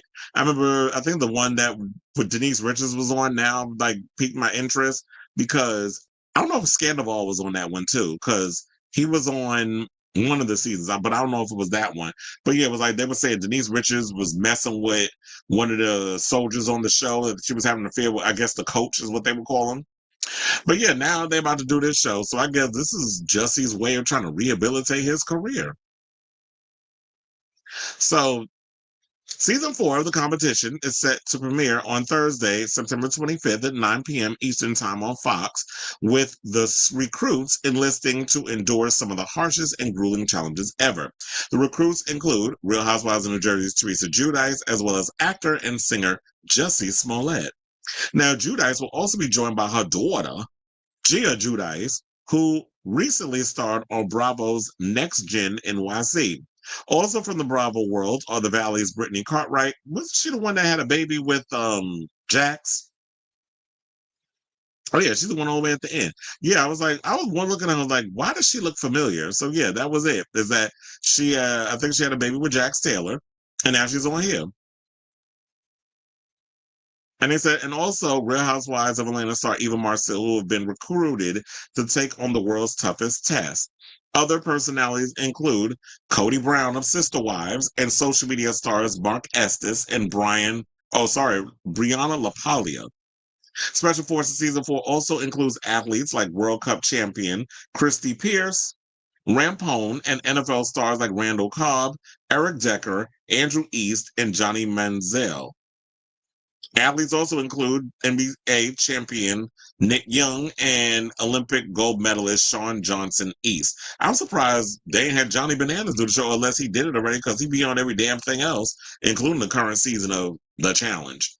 Now, country star Jesse James Decker, supermodel Chanel Iman, and actor Ravi V. Patel are also part of the Fox reality TV competition. So yeah, they got about 18 recruits. The funny enough, there's only a couple of them on here I care about watching. Like I would watch for Teresa and Gia. I would definitely watch because of Eva Marcille. I would like to see, even though I don't really know Britney, but maybe she was doing this to lose all that extra baby weight that she had since she had Jack's kid. And yeah, that's like and Jussie, they'd be the reasons why I would watch. So they said the 18 recruits must learn the art of getting comfortable with being uncomfortable as they're faced with training challenges across the country's expansive desert terrain, including a supply search in an abandoned village where they must race to extraction, a treacherous rat run through dark and narrow tunnels, a plain shell dunk drill where pairs of recruits will be submerged underwater and must escape, a death-defying urban ladder crossing between buildings 50 feet above the urban streets, and much more. Well, I probably wouldn't do this show because I can't swim. So I would not be up in there trying to submerge myself in some damn water.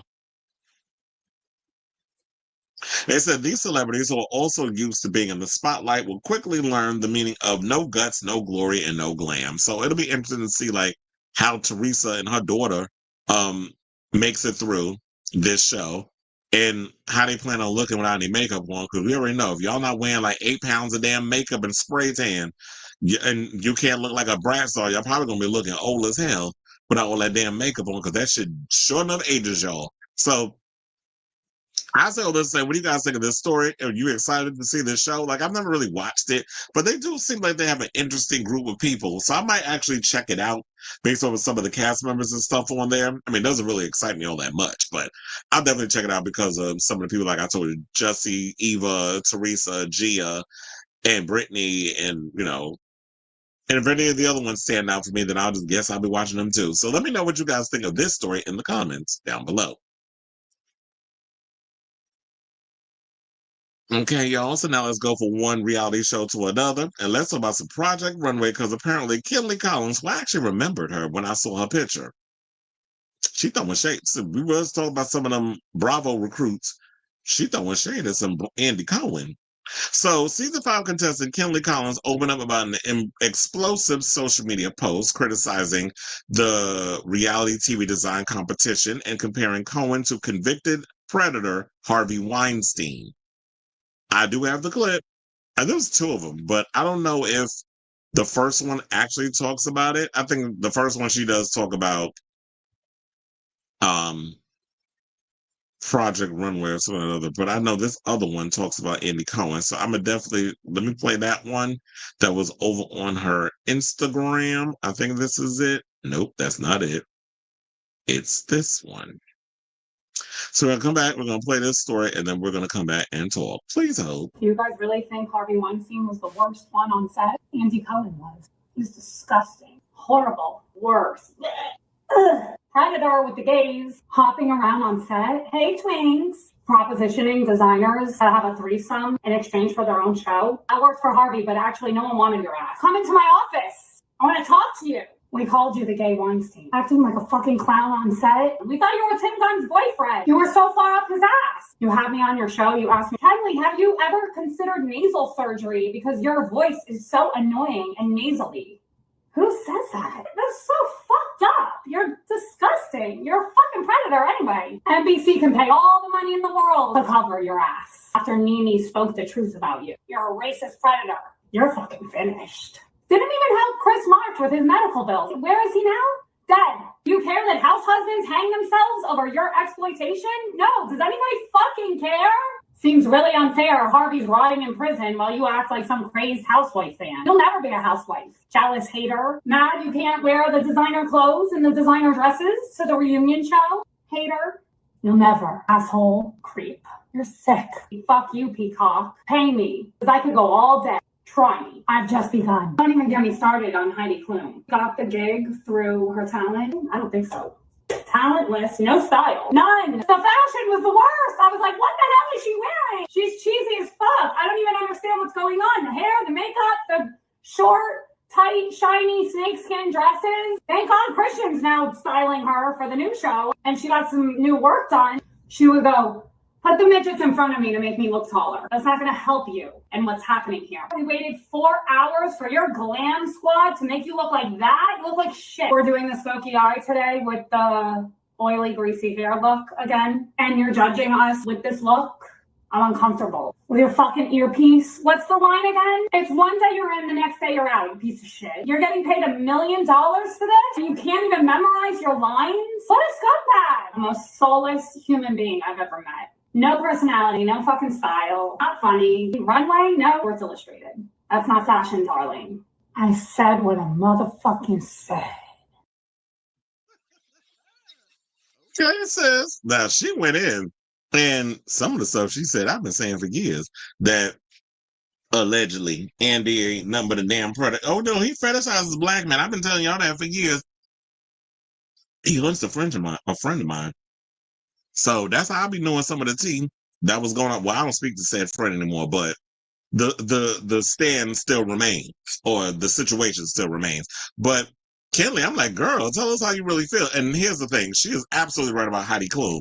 Heidi Klum has always looked a mess when it comes to fashions. Have you ever seen her on the red carpet? She always gets worse dressed. So she's absolutely right. And it's like, I don't put nothing past that. Y'all got an earpiece. Look, she ain't the only one. RuPaul wears one when he's on Drag Race. So they all wear like little earpieces. That's why he could never do a live version of Drag Race, where it's like they do it like American Idol style, and they announce the winners. They have to record it weeks in advance because they got to do multiple takes. Me, I can sit up there and do something off the dome. I could do a show live. A lot of these people cannot do it. And it's like they have to be spoon-fed what they need to be told in their ear. But I do think that, yeah, it's great and it's smart that they have, as much as I love Tim Gunn and I would love him to be a part of the show, it's best that they have Christian Siriano on there because he can even make the hottest, messiest person look like $1 million. I mean, he knew how to make Whoopi Goldberg look good, and Whoopi Goldberg's style be a choice. But that's her style. That's what she goes with. So she marches to the beat of her own drum. And that's that. But then they were sitting there saying how to tell. So now, of course, the people decided, let me take it off this thing because, God, Miss Mama's out here looking crazy. So the people was jumping in the comments over on her social media and said the following.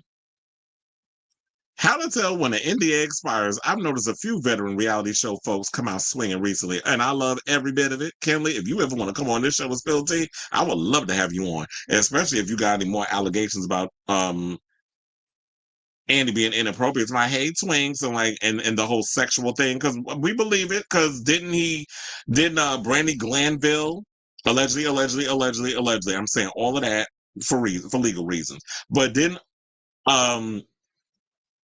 Brandy Glanville come out and say something in regards of Andy getting on the phone and talking about doing a threesome with her and some other chick, and she mentioned it in one of her little lawsuits, and he would say, "Oh, it was in jest." Well, as a boss and someone who's an executive producer of shows, and you have your own reunion show, you cannot be inappropriate with these people. You're supposed to be a businessman. You're supposed to be a personality. You're supposed to be someone who's supposed to be professional. But this is why I said this queen want to be up in here kikiing with these housewives and all this other stuff like he they besties, and it's like you're a boss. You're not supposed to be talking like this with the people that you're supposed to be doing business with. But you be acting like they all your best friends because you ain't got one outside of Andy damn Cohen and Kelly Ripa and SJP. Those are the only three that we know that you got.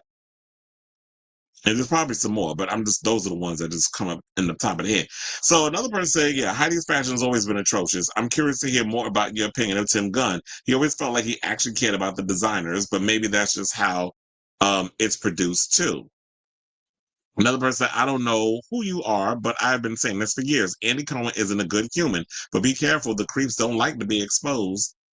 Another person says, seeing Michael Costello like your post makes me want to hear more from others as well. When my fave, I've actually been to Michael Costello's runway show years ago. When my faves are speaking up, liking each, I think it was on the same season. Like each other's truth. Another person said, keep speaking up about Andy Cohen. I think he's one of the worst things that ever happened to television. He uses connections with SJP and others to climb the ladder of fame. Supposedly, he and JP are close friends, and I never saw her the same after that. What's the old saying? Show me who your friends are, and I'll tell you what you are. Somebody said, follow him for all the parts. You want to know something? On that note, I'm going to follow her too. Because it was like, this was messy. I think even Willem jumped into the comments and did. She said, we all sign our rights and likenesses away when we agree to do these shows in perpetuity. The contract always uses that word. Reality shows became a thing during the strike in the 2000s because they were cheap to produce, and SAG didn't make anyone treat people well on set or even standard, which translated to people cutting corners. No 12-hour turnaround, and most importantly, future residuals. And she also went on to say, loved you on your season. Oh, I remember Kinley. Because like when I saw, I was like, okay, daughter. I was trying to open up the reply to see what she said on whoever said on Willem's thing. So yeah, if you're gonna use your social media to come up on here and tell your story, then they're saying that I would love to hear more stuff behind the scenes. If she can find a way to come out with a book and spill, all the tea regarding what happened on here and stuff, or what happened to her and her experience of Project Runway, I definitely want to hear it. And speaking of which, I definitely want to hear from y'all. What do you guys think of this story in regards to this, Kenley coming out from Project Runway, spewing her allegations against the show? And I like Project Runway. I'm loving this current season. I ain't gonna stop watching, but I totally get what when they were talking about, like, yeah, the overall slave labor that they had going on a lot of these reality shows. You always hear a lot of people speaking out about it, and I'm glad that you're using your voice to speak out from what happened, and hope that these people that's going on the show now are getting their just due and not being taken advantage of for the sake of ratings and some clout, whatever the case is. And yeah, I ain't never like Andy. Y'all already know that on this damn show. I've always thought he was straight up trash. So let me know what you guys think of this story in the comments down below. Ew, all right.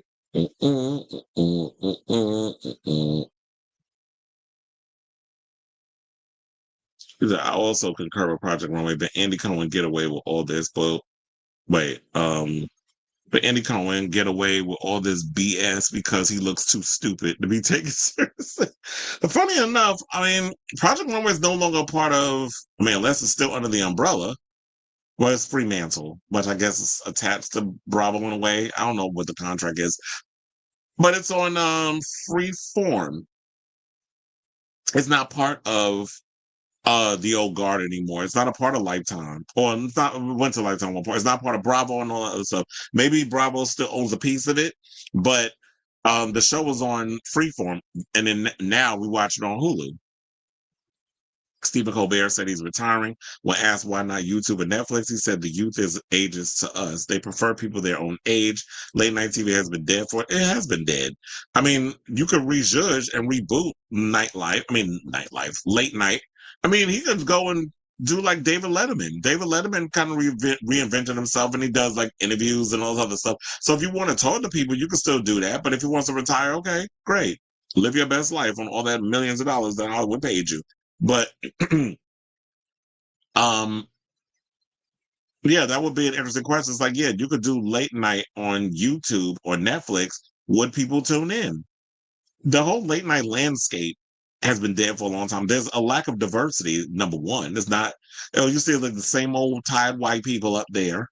No kind of diversity. And just because Annie's a homosexual don't make him interesting either, because that Watch What Happens Live is unwatchable. Although I will say this, I did watch it the other day only because they had Carol Razawil on there, and I want to know a little information on what was going on with what she's been up to since she left the Real Housewives of New York, and I always like Carol. So that was the only reason why. Oh, and then also they had the Las Culturistas Queens was on there. So I only watched that bit, but then they started to annoy me. I had to turn it off. And then also I watched the clip, excuse me, with Allison Brie and her husband, Dave Franco, where they was on there, and he was talking about that he might be interested. Well, he said he wouldn't mind playing Luigi Mangione if they made a movie on it.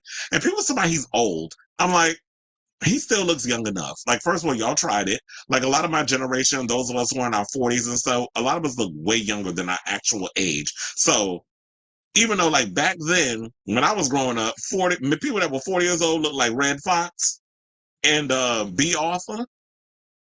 We don't look like that now. The times and the genes have improved since my parents' generation. Anyway, where was I?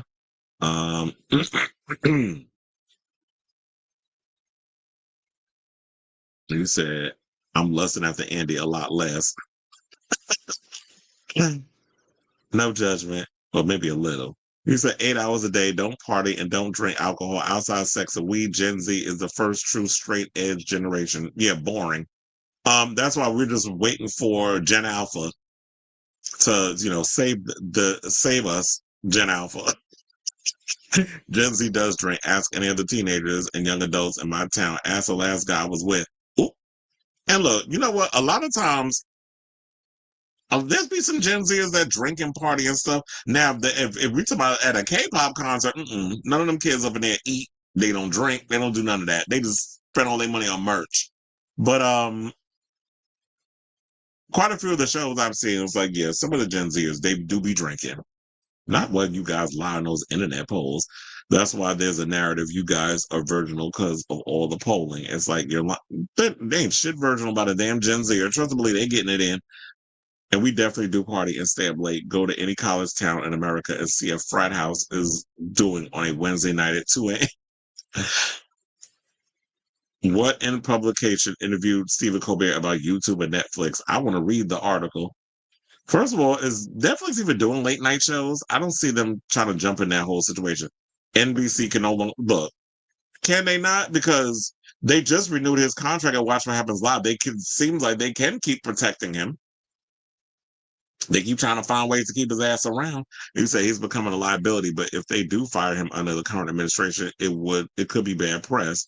He put NBC in a bind with the anti-LGBT culture population.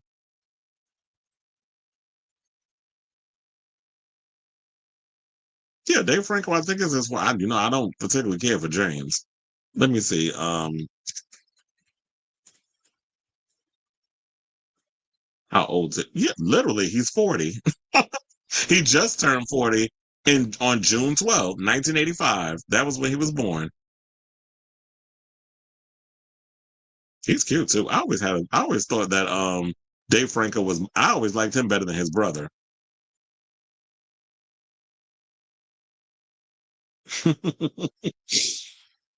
All right, Sean. So now let's move on. Let's get into some homosexual news. And let's talk about Chris Appleton, who's opening up about his relationship. Oh, wait, hold on. Let me close out all these other windows before we get to that one. Regarding Lucas Gage. Now, we know that Lucas Gage has come in and made little comments about his relationship, his past relationship with him. here and there, but he never really like talked about it. But then Chris Appleton spoke up, and it left me more confused than ever. So, because I can't stand vagueness when y'all be talking about stuff. But anyway, so celebrity hairstylist Chris Appleton has opened up for the first time about how and why his whirlwind relationship with and subsequent marriage to actor Lucas Gage came to an end just 6 months after they had tied the knot. He sat down for an episode of the Jay Shetty podcast where he opened up in depth about his 2024 divorce from actor Lucas Gage after 7 months of marriage, saying, quote, "I think people have this perception from social media probably that I have it together. I work with these amazing people. Life looks glamorous. So from the outside, it probably looks like I got it all together," that said the industry star, who famously works with Kim Kardashian, Dua Lipa, and Jennifer Lopez. But the truth is, especially during that time, I was going through a lot of private pain. Continued Appleton, who added that the online speculations about his romantic life were incredibly intense, especially when you're just trying to deal with things. His priority at the time was also protecting his children from the rumors. Yeah, that's another thing too. He's somebody who is, I forget how old Chris is. Chris is like in his 40s, but he has 2 kids, Billy, who's 22, and daughter Kitty Blue, who's 20. So he got 2 20-year-olds. I know people gagging like, damn, you got adults? Because you had them young. So what it probably was that he was dealing with a lot of personal stuff going on in his life. And then he got swept up in this whirlwind relationship. Probably because I don't know when he and Lucas crossed paths. But we know like when this story came up, how we saw them out on the beach or something or another together. They were at a getaway. And then that's when everything started speculating. So maybe he was going through some things at the time. Luke came into his life. He was like, it was just something that I guess maybe because there was so many intense things going on that Luke was his escape from all of that. But then, of course, once you're out in public and once your story becomes fodder for the press, now things are going to get heightened. That time when you thought that you could escape whatever's going on in your personal life through this relationship, now has been ignited tenfold. So now it's way more intense. So that's what I'm kind of taking away from what he's saying without really saying it. I always try to read between the lines. So I was gonna say, where am I? Because all that trying to analyze what was going on, I lost my train of thought. I lost my where I was at. Okay, so there it says Appleton admitted that healing wasn't an easy process, but he sat through his feelings in therapy, saying coming out the other side, there's a part of you that feels like you can, reflect on it and move on, adding that he wanted to deal with it with peace and deal with it my way. Now, Gage and Appleton had a whirlwind romance after they first sparked romance rumors in February 2023 and got engaged a month later. The couple tied the knot in April of 2023. Their wedding was officiated by a Kardashian, which she already put a hex on y'all damn relationship, and they were serenaded by country superstar Shania Twain, who had a messy situation going on with her. Because remember when she was married to Mutt Lange, who produced a lot of her biggest hits, and Mutt went and had an affair with her best friend, and then she divorced Mutt, then ended up marrying her best friend who cheated on her with her husband. She married the friend's husband. I'm like, oh, y'all are messy. Because it was a situation, I don't know, I hope that made enough sense for y'all to catch. But I was like, I guess because he was like a shoulder to cry on, they both were cheated on, and then they found love with each other. It's a cute little happy ending. It's similar to what's his name? From why am I thinking Courtney? I'm thinking about Melrose Place. What's his name? Billy. Remember when what was it, Amy Robach and that other one, they wound up cheating with each other, and then he wound up getting with the respected, him and the wife who TJ Holmes cheated on. They wound up getting together. So now they said moving fast doesn't always mean you're reckless. I think sometimes it means you're hopeful, Appleton said in regards to his engaged relationship.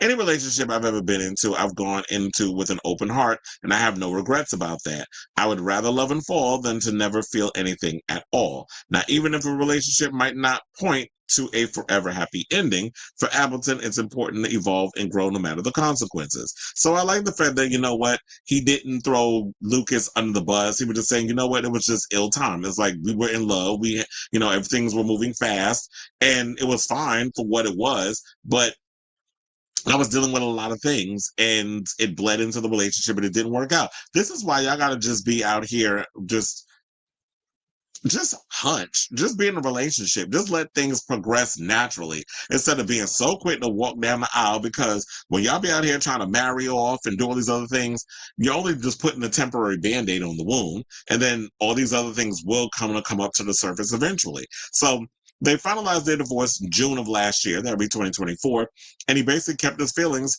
about the split, you know, to himself. But they said that Gage, because I do remember he did speak about it, he commented about the breakup in a March 2024 interview with Andy Cohen, where he called the decision to marry that quickly, manic, and absolutely unhinged. So it could have been a moment where y'all were going through a whole manic situation and just jumped into a relationship so quick. And a lot of people do it. Straight people do it too. So we're not just going to just throw this off on the homosexuals. Now, in an exclusive interview with People that same month, the White Lotus alum shared an update on his life post-divorce. He said, it's been great. It's been a year of learning, growing, changing, just constant change. And look, he's been busy working.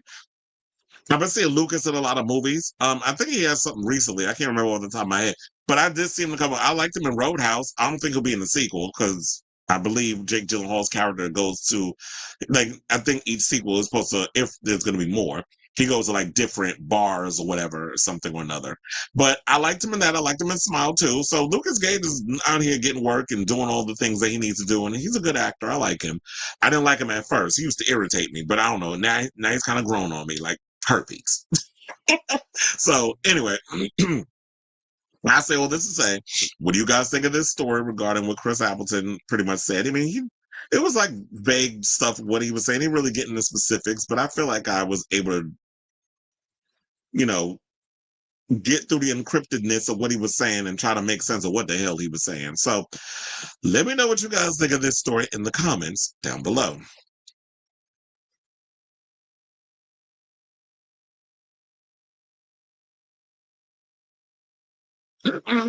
Excuse me. His wife is a cougar. Is she really? Well, we like Alison Brie over here. Speaking of which, since you brought that up, where her shading Scream, you mean this clip? So Allison was famously in Scream 4. Yes, it's true. 2 girls butchered. Payday. I feel like with new Scream rules, even though she died brutally, we could bring her back. Yeah, where's my role in Scream 7? I would love that. Can I tell you my problem with the current era of the Scream franchise? Too many people live. The core 4 needs to die. I agree. Also, just by horror rules. They did kill Dewey. That was a mistake. Keep the main 3. Yeah, core Main 4, three. no. Main 3, yes.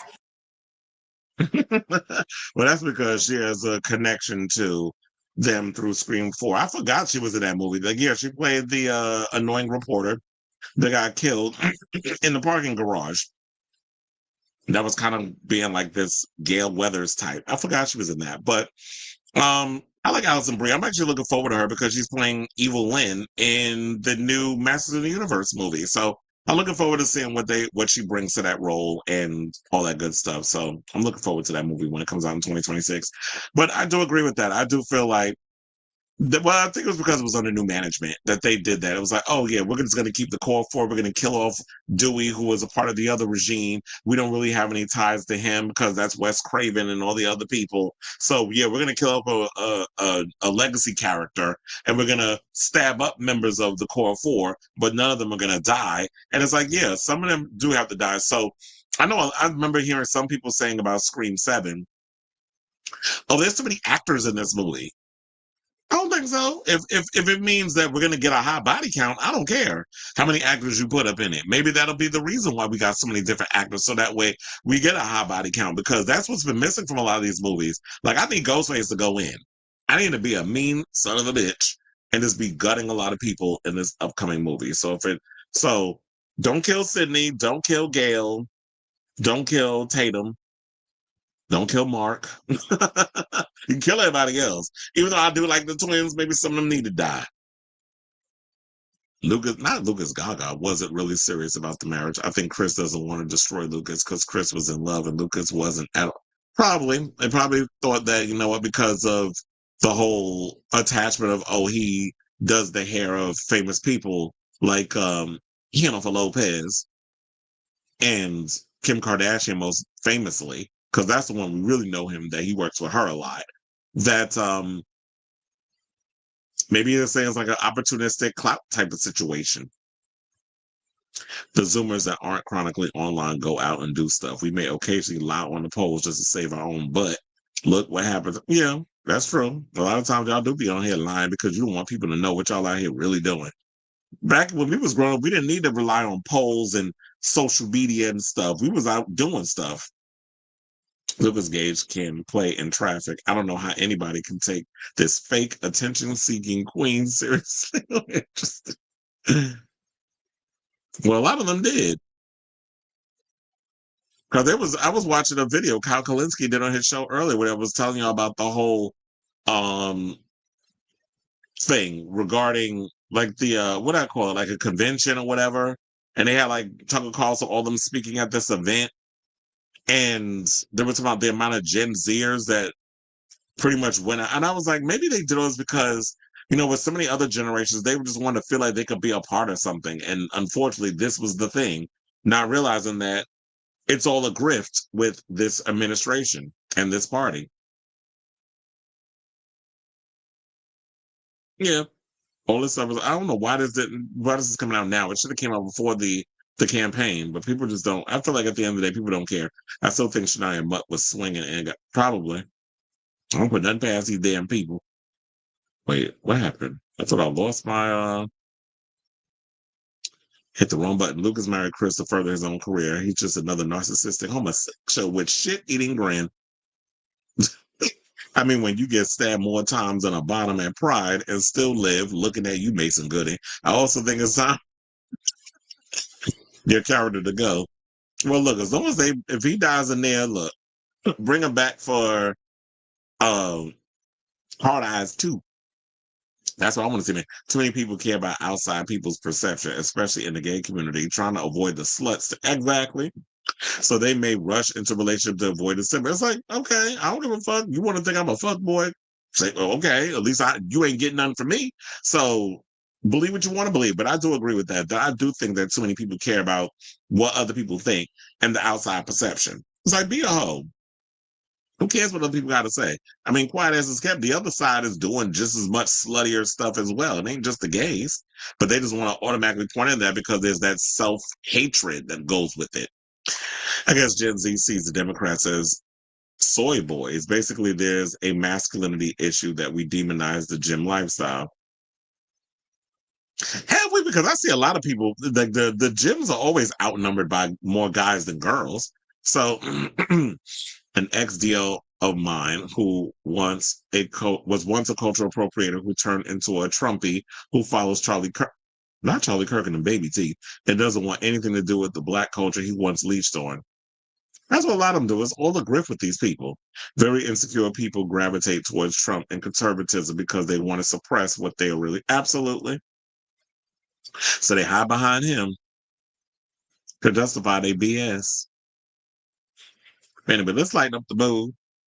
And let's get into our final topic. Let's talk about drag racist Shea Coulee, who's ready to slay on the road because she got a new gig coming. Now, let me find that post. Where is it? Oh, I got it. So yeah, she's about to hit the road for a little Halloween show that she's doing called Creepy Sexy Cool, which obviously is a take on TLC's Crazy Sexy Cool. And it's a Halloween-inspired celebration of fantasy and fierce beats coming to 6 U.S. cities this fall. So, of course, as I said, so also I should point out, it is her first ever DJ tour as a headliner, and it also will feature Aja, Lux Noir London, and Kerry Colby joining in for different dates. The Halloween-inspired tour, called Creepy Sexy Cool, intends to merge fantastical visuals and fierce beats in a celebration of queer liberation. Now, she's going to have Aja, Lux, and Kerry there. Obviously, they're going to be performing. And the good thing I like about this, Aja's staying busy, because right now I believe she's overseas doing the House of Aja tour. I think that's what it's called, with the House of Aja, who came all back together. So it's Tsunami Muse, Candy Muse, and oh my God, why did I just forget her damn name? The other one, Dahlia Sin. Weren't they all on? I think all of them did Drag Race, if I'm not mistaken. But anyway, I think Dahlia was like the pork chop of her season, if I'm not mistaken. She ain't last long. But yeah, so the House of Aja right now is performing overseas, because they were performing to Lady Gaga's Replay. They were doing a rehearsal. So for those of you, I guess, who are watching the tour and everything, y'all are seeing all of that happen. So shout out to them. But anyway, back to this story. So they said, quote, Halloween has always been my favorite time of the year. This is what mine too. Kool-Aid wrote in a statement shared exclusively to Out. It's the one night where queerness, fantasy, and self-expression aren't just accepted, they're celebrated. Creepy Sexy Cool is about keeping that energy alive on the dance floor. No rules, just rhythm, looks, and liberation. Now, Kool-Aid, who previously headlined tours such as the Lipstick Ball and the Love Ball, and was featured as the opening act in Trixie Mattel's Solid Pink Disco, now assumes the headlining spot in a 6-city DJ tour that kicks off on October 23rd. So now different dates of Creepy Sexy Cool will feature All Stars 10 Queens Aja and Kerry Colby, as well as Drag Race Season 15 finalist Lux Noir London. Otherwise, Kool-Aid will be joined by DJ and Chicago nightlife staple Mr. Wallace throughout the tour, saying Kool-Aid has spent years releasing original music and performing with artists like Betty Who, Chappella Rowana, aka Chaperone, The Dare, and Christina Aguilera. Now, recently, they entered the Marvel Cinematic Universe as the character Slug on Disney's Ironheart, or Disney Plus to be specific. Now the time has come for the All-Stars 5 winner to make you dance. Oh, and by the way, Creepy Sexy Cool costumes aren't just encouraged, they're part of the invitation, and that's a message from Miss Kool-Aid herself. So if you are interested in some like buying tickets and things of that nature, you could definitely take your butt over to ShayKool-Aid.com and get you some tickets. But with that being said, because I was like, can y'all see the whole thing? I'll just leave it like that. There were some people in the comments over on her Instagram, because it's like, you see, she'll be in Chicago at the Concord Music Bowl, Atlanta, the Masquerade, at Elsewhere in New York City, Folsom in San Francisco, the Showbox in Seattle, and the Bellwether in LA. So that's where she's going to be performing. Now, looking at her Instagram, someone says, so will you guys be performing or just DJing? And she said both.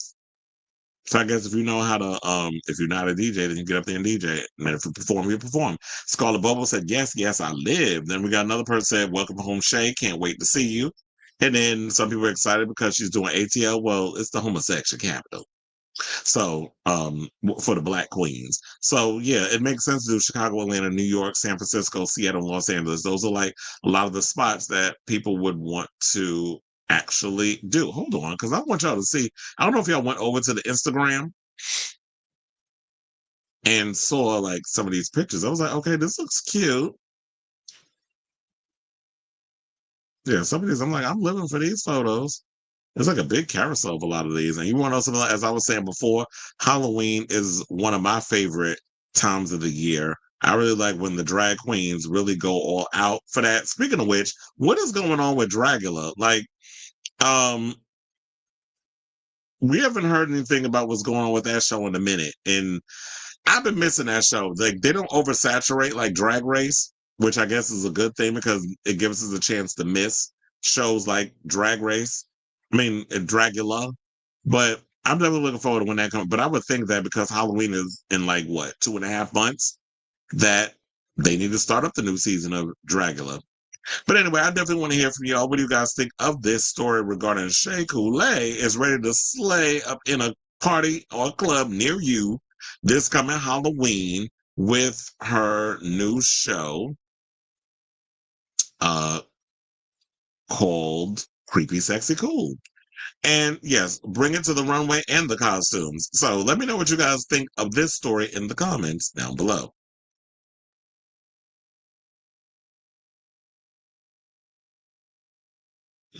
I love the gym lifestyle, but yeah, I do feel like Gen Z had 10 plus of Fox propaganda saying Dems are soy boys. Yeah, they have definitely been propagandized. Not enough spooky drag artists are on the lineup. I never even associated Shea with liking Halloween or gothic culture.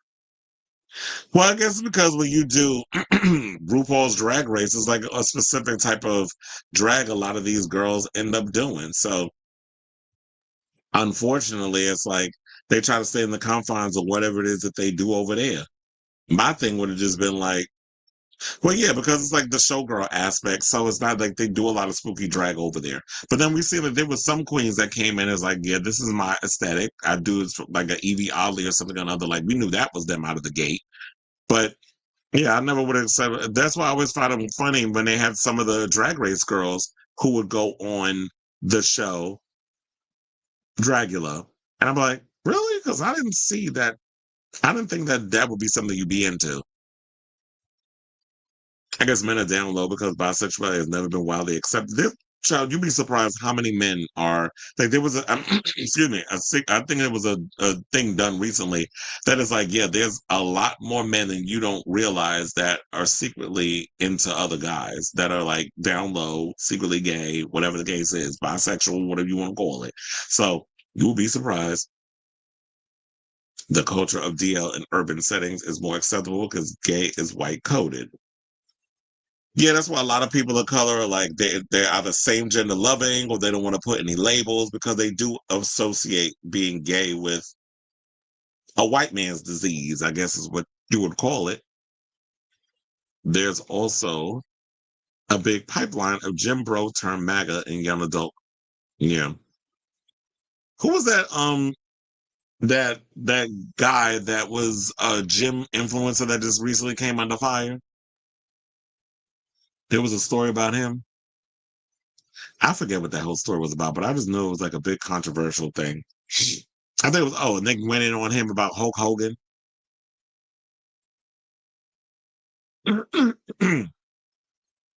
He said, and I admit, but as a 41-year-old, I was too busy to not help them. I guess it's unfortunate that we were too busy to try. Well, that happens a lot of times too, where it's like a lot of the older generations don't really want to give a leg up to the next generation. I would think that as like the older we get, we want to pass down that wisdom to the younger generation and don't have them repeat the same mistakes that we have. But it just feels like with all the progress we've made, we're going backwards. We're going too far back. Like I feel like we're going into like this time of like the 50s and things where it was not a good time at all. Like a lot of people weren't happy in those times with like the Great Depression and all this other stuff and this rise of conservatism. I just don't I don't like where we're heading. It's like live and let live and mind your business. I don't understand why people make everything about them or whatever. So we just gotta do our due diligence and fight the real enemy. In the words of Sinead O'Connor, may she rest in peace. But anyway, y'all. All right, so we are officially at the end of the show. I want to thank you all for tuning in to the latest episode of Chris Avalon Unfiltered. Please do me a solid and hit that like button if you have not. Hit that subscribe button. Also smash that notification bell so that way, when we go live with a brand new episode of Chris Avalon Unfiltered, I'm going to be out all day tomorrow, but I'm going to try to squeeze in a show. Because I got a pretty open weekend. Like, it's going to be slow this weekend, so I might actually even be able to do a weekend show as well. And the reason why I'm gonna probably do a weekend show, because I know Monday I'm not gonna be able to do a show because I gotta work Katy Perry show. So if I could squeeze in some extra shows before we get to next week, I'm going to do that because I'm going to have to, because next week is going to be crazy busy. So love you all. So I'll just take it where I try to fit in these shows where I can. So love you all for watching. Thank you all for tuning in and the constant support and all that good stuff. And until next time, ciao, darlings.